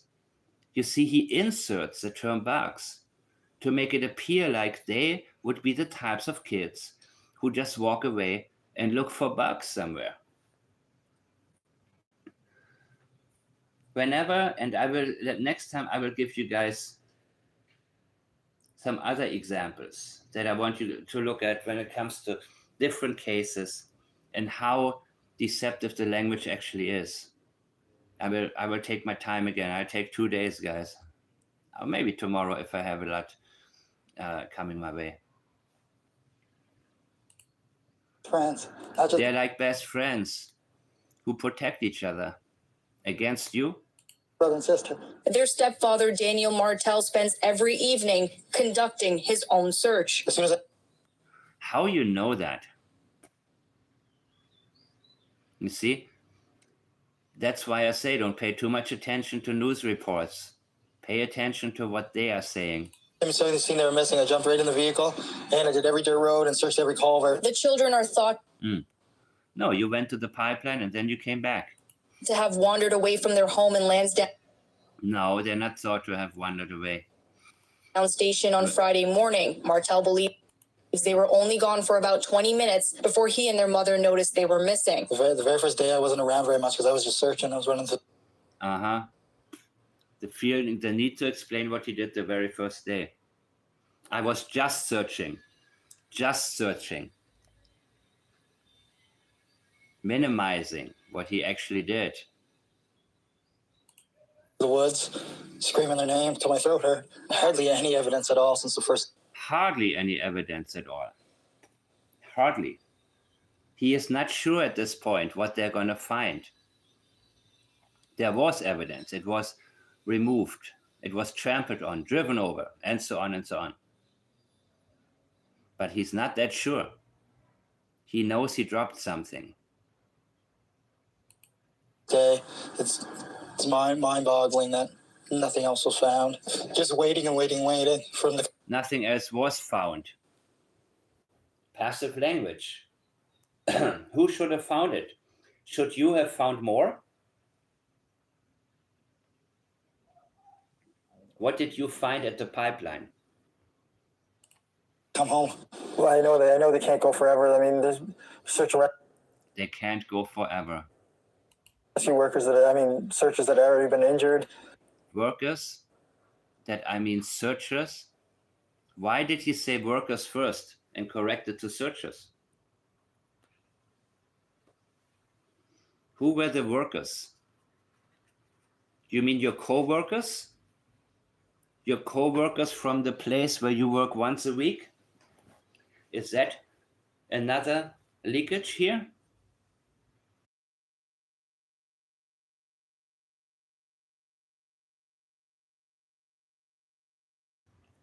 Whenever people feel the need to correct themselves, it needs to be noted. It is a sensitivity. And he feels a need to correct workers to searchers. And I believe he thought about co-workers that helped him search at the pipeline. And why mind-boggling? What is boggling your mind, Daniel?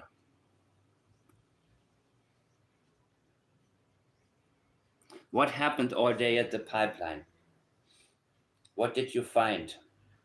What else could be out there?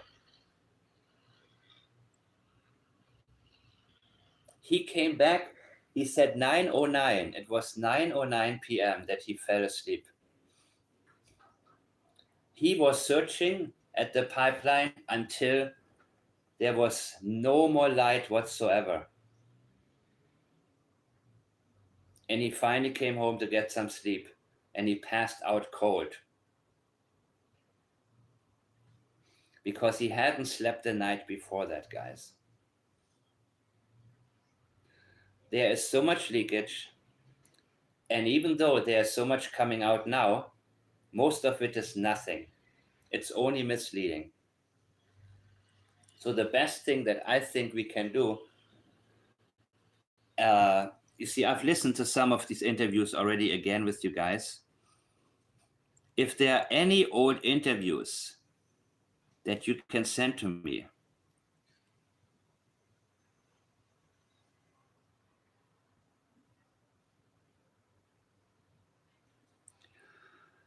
and yes, you can listen to the Kent discussing a convo he had with Daniel, sure.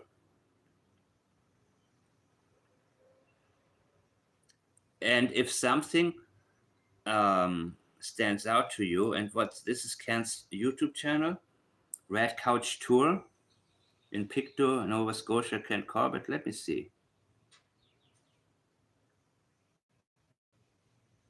Let me see if that's the dude.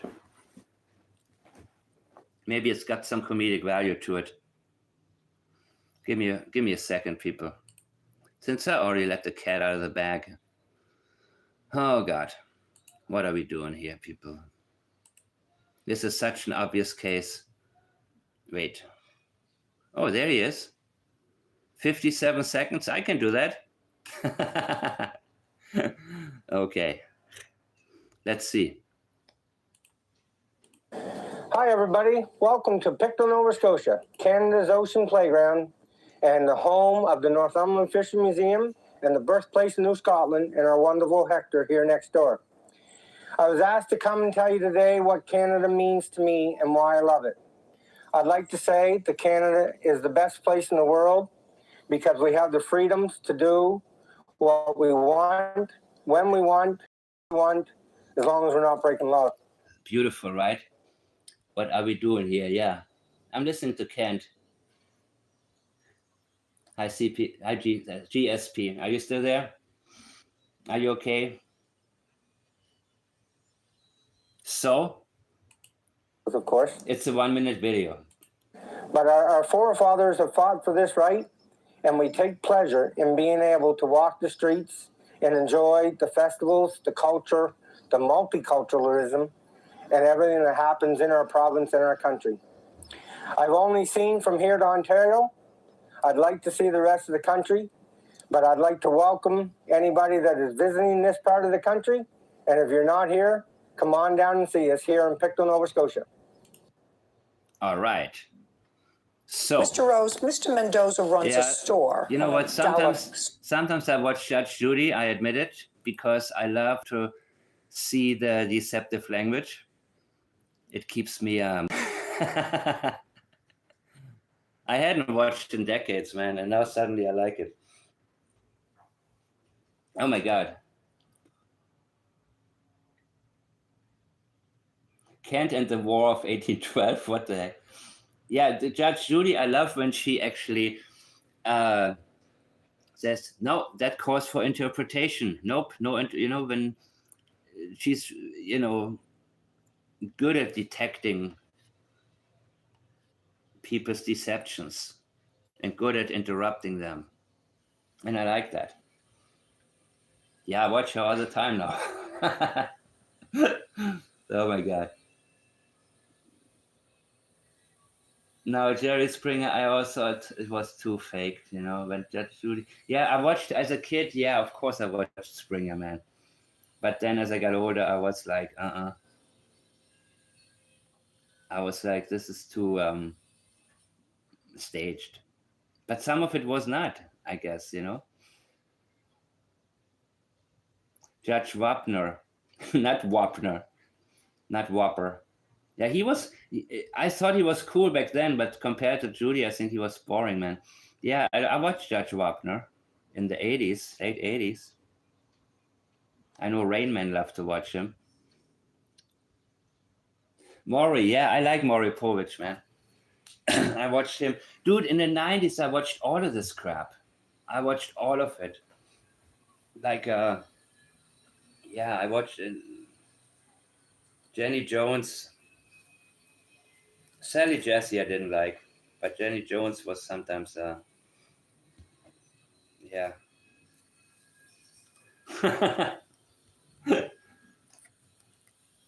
Thank you. No, I don't watch TV anymore. Now I think these shows are boring to me, but back then, what else was on there? You see, those of you under 40 don't understand what it was like during a time when you have to ask, what's on? I wonder what's on. Now I got my Netflix and my YouTube, and I watched, what did I watch? I liked Happy Gilmore Part 2. Even though back then I thought the first one was stupid. But I watched it again. It was kind of first. But a lot of the crime shows on Netflix I don't like. Because a lot of them are also very inaccurate and get it wrong a lot of times. A lot of times, actually, Phil Donahue, I didn't really... You are not the father, yeah. You are not the father.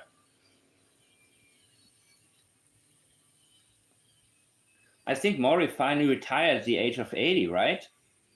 He dragged this thing out, man.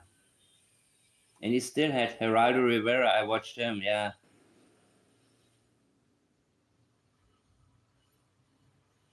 Yeah, you know what? I watch... I only got Netflix on my phone, man. And it's real cheap, so I do that.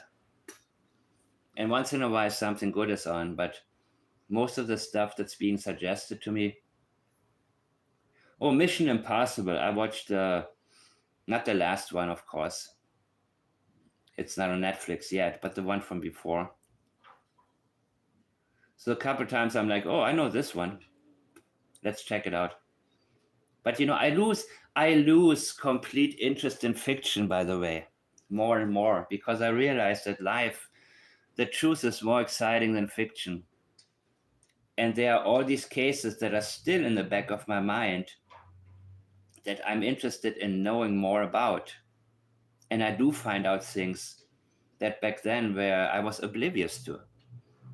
And so life, human behavior is actually more interesting to me than anything that triggers me to sort of... Me too. I cannot make it through a movie, guys. I cannot make it. I can't. I have downtime when my daughter's busy doing something and I'm waiting for her. And I turn and, I watch 20 minutes of a movie. But I can't. I have to do something else at the same time if I watch one. I have to read on other things and, you know, that's why I always say, you know, I don't understand when Criminal Minds, Forensic Files, I love that. Criminal Minds, I will check it out. Where is it? It's on, God, I missed a lot of things that where is Criminal, I will find Criminal Minds. I will look at it. I love crime shows. I love to see interrogations also. I've been watching a lot of them. And even though, you know, I already know what happened, sometimes I don't. I don't want to know what happened, right? And I listen to the language, and with Forensic Files, half of the time, I knew exactly when there was a 911 call and I hear the fake crying and I hear hey, I just got home and my wife is dead on the floor. You know, first priority, I just got home. Couldn't have been me. Alibi establishing. You know what I mean? But I listen to stuff like William Shatner's 911 call. Very interesting. When his wife died. Want to listen to that? Let me see. Julia, you already know about that. And I'm not going to go into deep detail with this one. I'm just going to tell you the ending. There we go. Give me a second.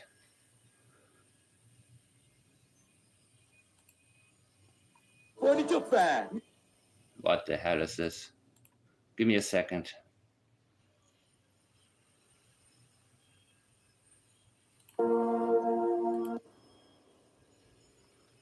I hope there's no background. Oh, wow. Okay. So, the intro states, on August 9, 1999, William Shatner returned to his home in Studio City, California to find his wife Nerine floating lifelessly in the deep end of their pool. Okay?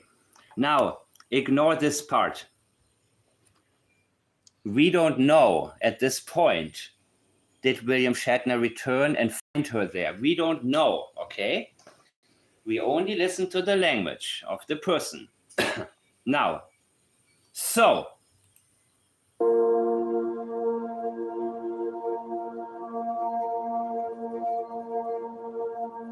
before pulling her out of the water, he made a desperate, no, he didn't. This is so bullshit. Julia, you heard this with me, right? He actually says in the call that she's still down there. Okay, ignore this. Oh my God. I just want the call. One more time.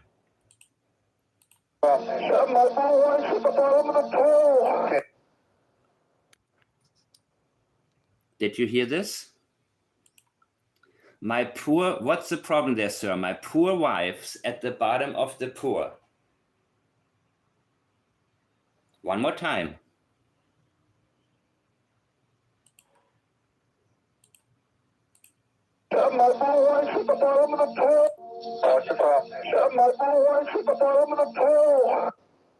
My poor wife's at the bottom of the pool.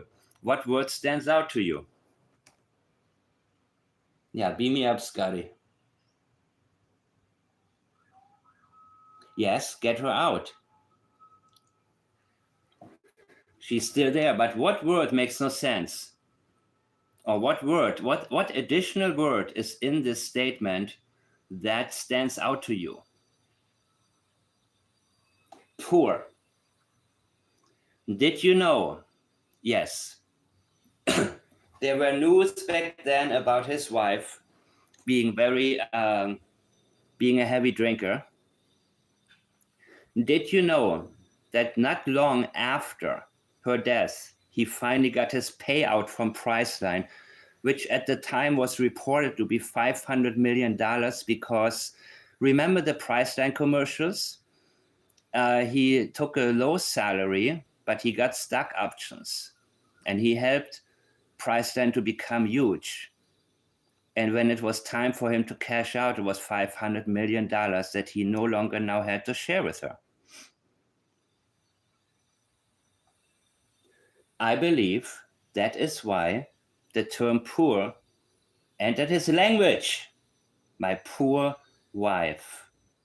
Because I am not poor, especially not now. I'm going to be extremely well off, and not her. She will stay poor. By the way, he wasn't poor, and neither was she. But compared to 500 million, yeah.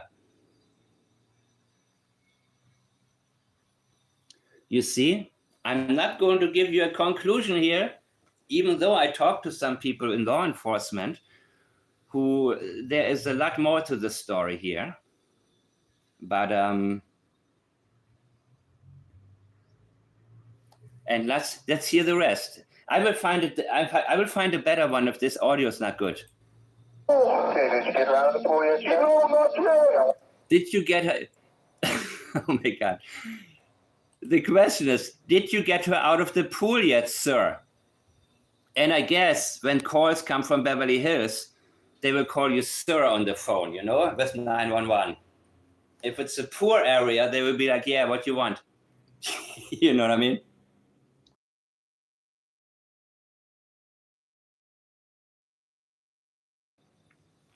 Did you get her out of the pool yet, sir?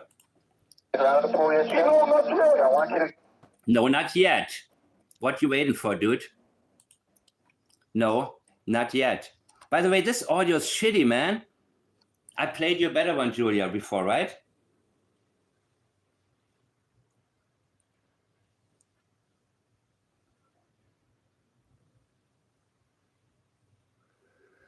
So, I want you to take her out of the pool right now, sir. I couldn't take her. She's at the pause, very deep end. So I believe that what took place possibly was an altercation, and his wife, according to him, went off the deep end. And again, there was a lot of talk about her. There were problems. She drank a lot, and so on and so on. This is leakage. The type of language he's using is leakage, guys. Make no mistake. If you can, grab something and get her out of the pool. Sir, on the way, get your wife out of the pool. But don't hang up the phone. Hello? Can you on line? Yeah. Yeah, we'll see you there. Okay. Do you want us to go? Yeah, we do want you to go. So he already hung, he said, don't hang up the line. And Shatner's like, click. I've already said what I had to say to report something. But I thought I'd share this one with you guys.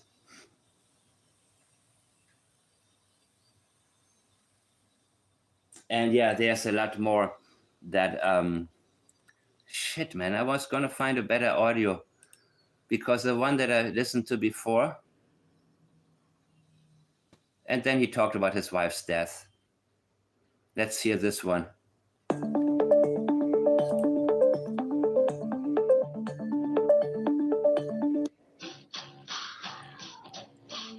Why do you take so much work on now? You know, specifically the Aftermath show. In Aftermath, I went back to the people who were affected in the news by the press and sought to find out what the aftermath was. Right. It was so fascinating. That show is so fascinating to me. I don't want the aftermath. I want the before math.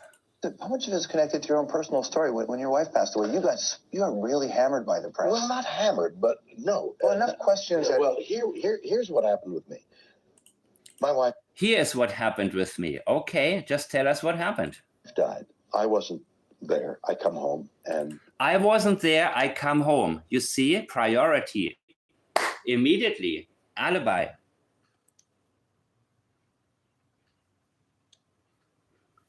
Immediately. I wasn't there. Twice he said it. I wasn't there. I came home. Twice. Remember what I said earlier? Whenever in a 911 call, many times I say, I just got home. Immediately I'm like, okay. Priority, establish an alibi.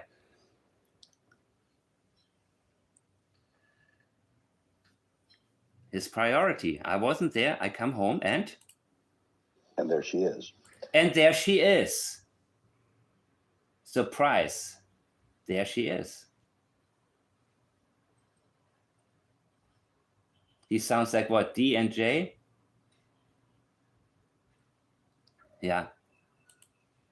Police come, declared an accident. Police come, declared an accident. Another priority, police said it was an accident. In the hour. I'm waiting for you to mourn your wife and say I loved her and she had some issues and she was drunk and fell in the pool. I'm waiting for anything like that. A tabloid 2 or 3 days later says to me through intermediaries that they're going to print a story where it was suggested that I had something to do with it. To where listen how he stops himself here. Oh my God, I wasn't going to do this, man. I don't want to burst any bubbles, people. Do you hear this?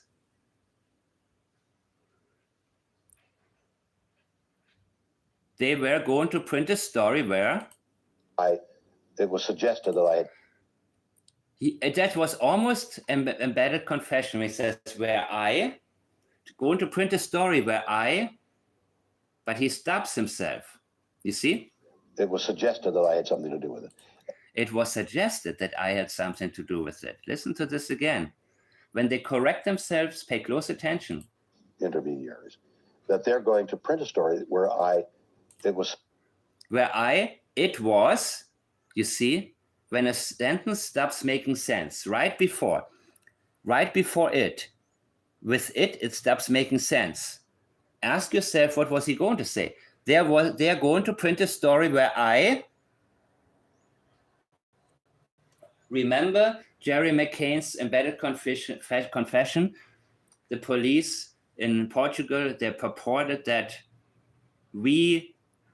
Madeline died and blah, blah, blah, blah. And John Ramsey also. That is the police theory, that Burke hit his sister and killed her, and that we, to protect Burke, covered it up with the ransom note, strangulation nonsense or something like that, right? It was an embedded confession from John Ramsey. It was an embedded admission that his son did it, in my opinion. What were you going to say? When somebody stops himself mid-sentence, he recognizes the flow was going to lead somewhere that was not going to be anywhere good. And even though he may not be a statement analyst, he understands that maybe the rest of the sentence would bring in experiential memory, and it didn't feel right to him. There are people who are highly intuitive that can catch themselves. Others, like Daniel, they just blabber. Logan, Janie, they just boo. They let it all. He says, Flash.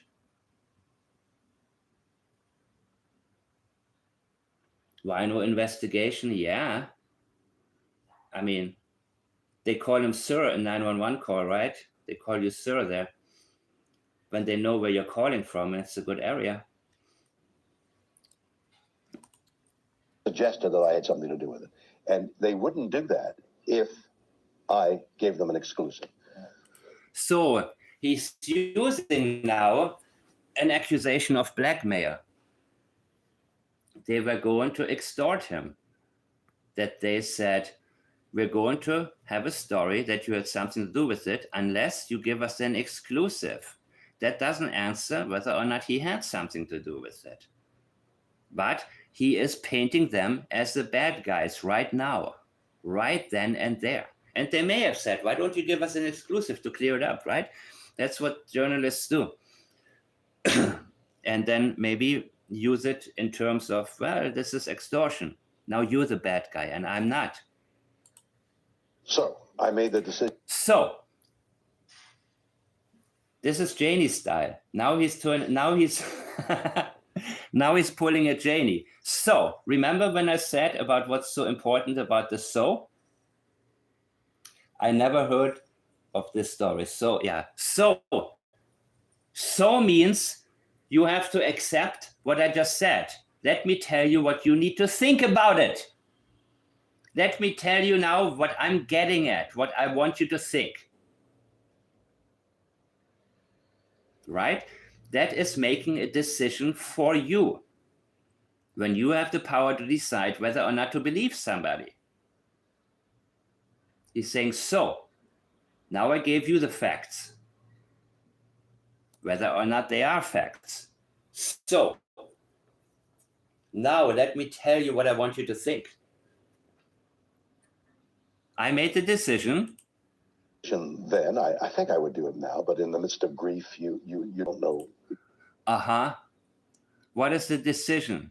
He's already saying maybe he wouldn't make the decision now. That means I'm thinking there will be an excuse about something that may not make him look so good that he may have said. You're not in your right mind, but I think I would do it. You think you're not in your right mind. What about you? You know you're not in the right mind. Okay. That means I introduced to you grief.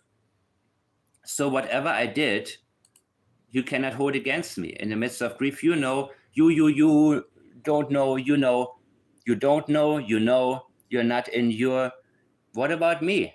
What about, we're talking about you, right? And I like, oh my God, this is not easy for me to make, by the way. Peter Hyatt used to talk about this, how people were really upset when he first used Michael Jackson as an example for the analyses in his courses, right? And his conclusion was Michael Jackson was much more guilty, very guilty, and also guilty of cases that had never come to light. That was Peter Hyatt's conclusion when it came to Michael Jackson. He talked about, you know, that he had some people in his classes who said, no, I don't want to hear this. I love Michael Jackson. I was 14 when Thriller came out and he's the best and you people don't understand him and don't. And so he talked about you got to remove yourself from whatever good or bad you have in terms of preconceived notions towards anybody, right? I'm reading some of your comments here. Actually, this is now the good part. Because I'm sick of Daniel, man. But what am I going to do? Thank you, Change Man. Yes. This is I have listened, by the way, I have listened to that 911 call off and on for years. I mean, it took me 5 minutes to get, you know, to the. I think Peter didn't want. Well, I don't know. A lot of people didn't want to touch this one, you know. And I'm not, you know, what I love is when I don't have to give you my thoughts, when you already are on the right path and you know, okay, in the midst of grief. So what is he going to tell us now? He is telling us, I did something that may make me look really, really bad. A decision that he made, okay? But he's backtracking. He's saying, maybe he would make the same decision now, maybe not. Basically, he's keeping the doors open in terms of being able to say, well, I was not in the right mind, and let's hear it. Right. Well, I think I would do it now. I said to them, I'll do it, but you have to pay me a lot of money. Oh my God. I think I would do it now. Okay. I'll do it. I give an interview, but you have to pay me a lot of money. Okay. Why is he saying this right now? Okay. The worry is that people think he wants to cash in. He doesn't have to, but he later also claimed, no, it's wrong. I didn't get 500 million, blah, blah, blah. Okay. He is very good in terms of not allowing himself to be pushed into either corner, even with whatever deceptive language he chooses, right? He's playing every side and every angle he possibly can, because what did he just tell us? They are not going to print a story if he gives us an interview. He's trying to make it sound that the reason he gave the interview was that a lot of money was given to him rather than he wanted to prevent the story from coming out. Do you see what I'm getting at? Let's hear this one more time. 2 or 3 days later, says to me through intermediaries that they're going to print a story where it was suggested that I had something to do with it. And they wouldn't do that if I gave them an exclusive. Okay, so he did give them an exclusive. You see? So he's saying it's extortion, basically, right? So why did you go for it? So I made the decision then. I think I would do it now, but in the midst of grief, you don't know, you're not in your right mind. But I think I would do it now. I think I would do it now. So he wants to stand by what he did. I said to them, I'll do it, but you have to pay me a lot of money. They paid me a lot of money. I gave that money. We formed a charity. And right, you formed a charity. So you're a good man. You gotten that much money and you donated it to a charity.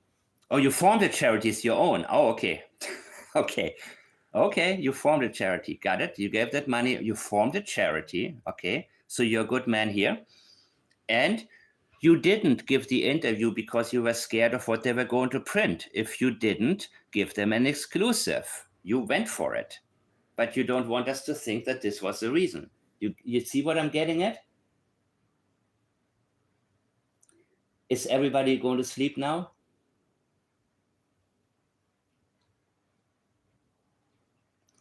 Anyways, it's only 20 seconds.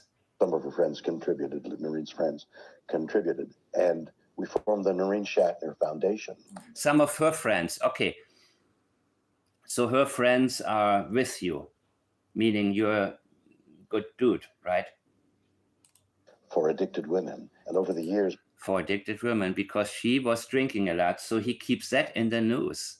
And he was on Howard Stern back then and talked about how much she was drinking. So it's plausible in the minds of so many people. Yeah, maybe she got so loaded and she just drowned, right? But there's more to the story that I will not mention here because I got it from, it is true, but I don't,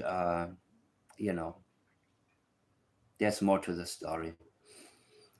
But you see how good he is at painting this picture here. For addicted women, so he keeps it in the minds of the people that she was drinking a lot. And that's really all I know about his ex-wife. From him, that she was constantly drunk, right? Was there nothing else to her? Why did you marry her? What did you like about her? You know what I mean? Always plaids, people. Intention. And it's very complex. Many, many women have come up to me and said, if it wasn't for the Noreen Shatner Foundation, they wouldn't be alive. You see, if it wasn't for the Noreen Shatner Foundation, they wouldn't be alive. So he turned this around. And more than anything, I had no idea about a lot of things that I also learned about the case, where I am absolutely perplexed. And this is what often happens when you have also a case where you hear first in the media something, and then you already have a picture painted in the back of your mind.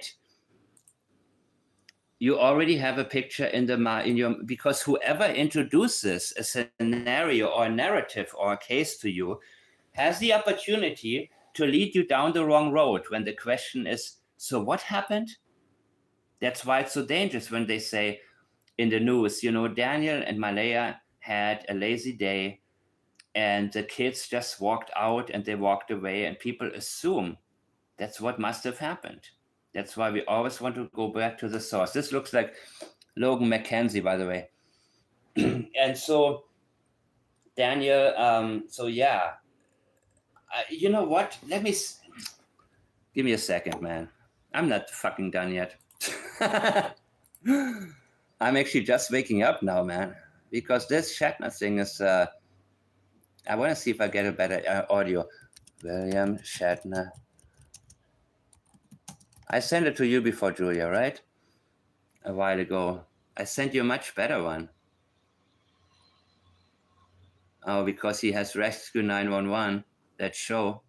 It's so,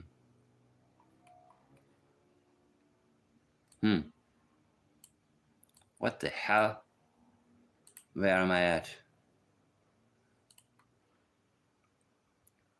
Because it was not a good audio. That's why.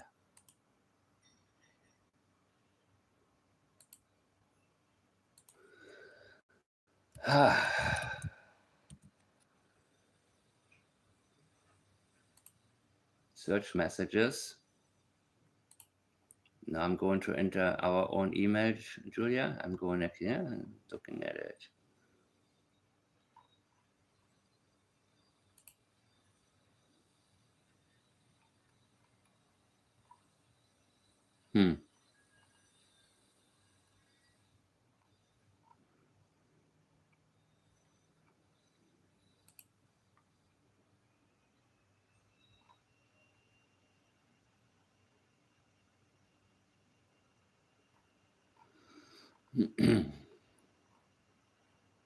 No, I don't find it.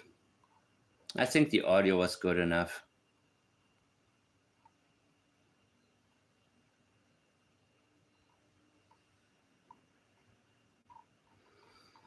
Give me a second, people. I think everyone's going to sleep anyways.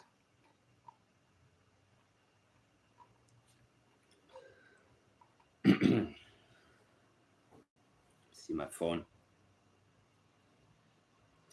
But I thought I mentioned this one. I thought I'd bring up. I'm looking for more cases, by the way, that we can use to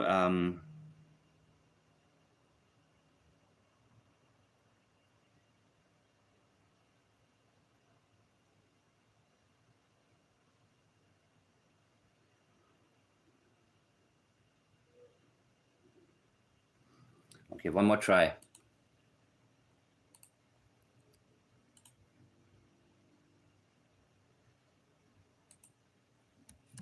No, forget it. Thank you, everybody, for watching. Have a good night, people. Oh, Charlie Sheen on Netflix. Yeah, now I'm thinking about Corey Haim. You know what I mean? Now I'm thinking about what has been alleged that he may have done to Corey Haim. Remember this one? After this interview? You know, what Charlie Sheen talked about? I saw parts of it. And by the way, drugs don't make you do anything.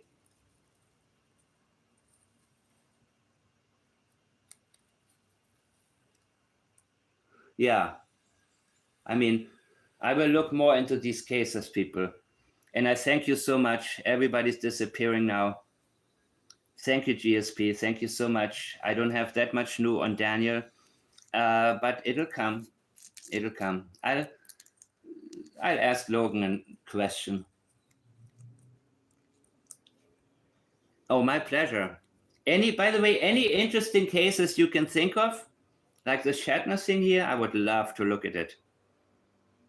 And the second one, that video, I had no idea about the existence of that one, and it blew my. Anyways, here's Logan McKenzie singing her song.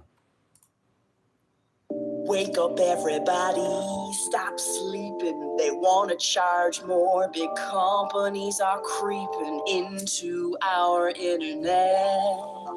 Internet's in distress, let's answer the SOS. I'm the internet, you're the internet, we're the internet, now that's the internet. I like the internet, we love the internet. Good job, Logan. Prove it. Some net fairy dust made me who I am.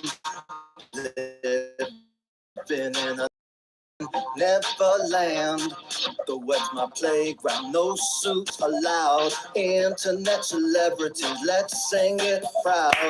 I'm the internet, you're the internet, we're the internet, now that's the internet. I like the internet, we love the internet, and I can prove it. I'm the internet, you're the internet, we're the internet, now that's the internet. I like the internet, we love the internet, and I can prove it. It's not my tights that And you're what cut rap. off circulation. Darren Big Geddes. business wants to control the net nation. What you can see, how much you should pay. Tell me, is this the Democrat? I'm the internet, you're the internet, we're the internet, now that's the internet. I like the internet, we love the internet, and I can prove it. I'm the internet, you're the internet, we're the internet, now that's the internet. I like the internet, we love the internet, and I can prove it.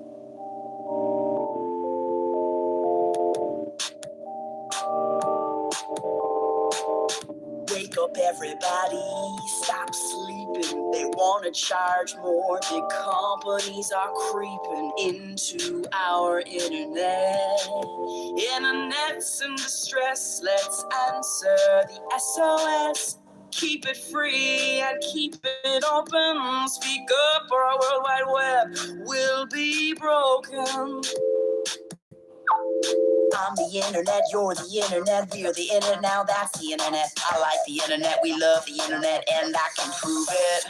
I'm the internet, you're the internet, we're the internet, now that's the internet. I like the internet, we love the internet, and I can prove it. I'm the internet, you're the internet, we're the internet, now that's the internet. I like the internet, we love the internet, and I can prove it.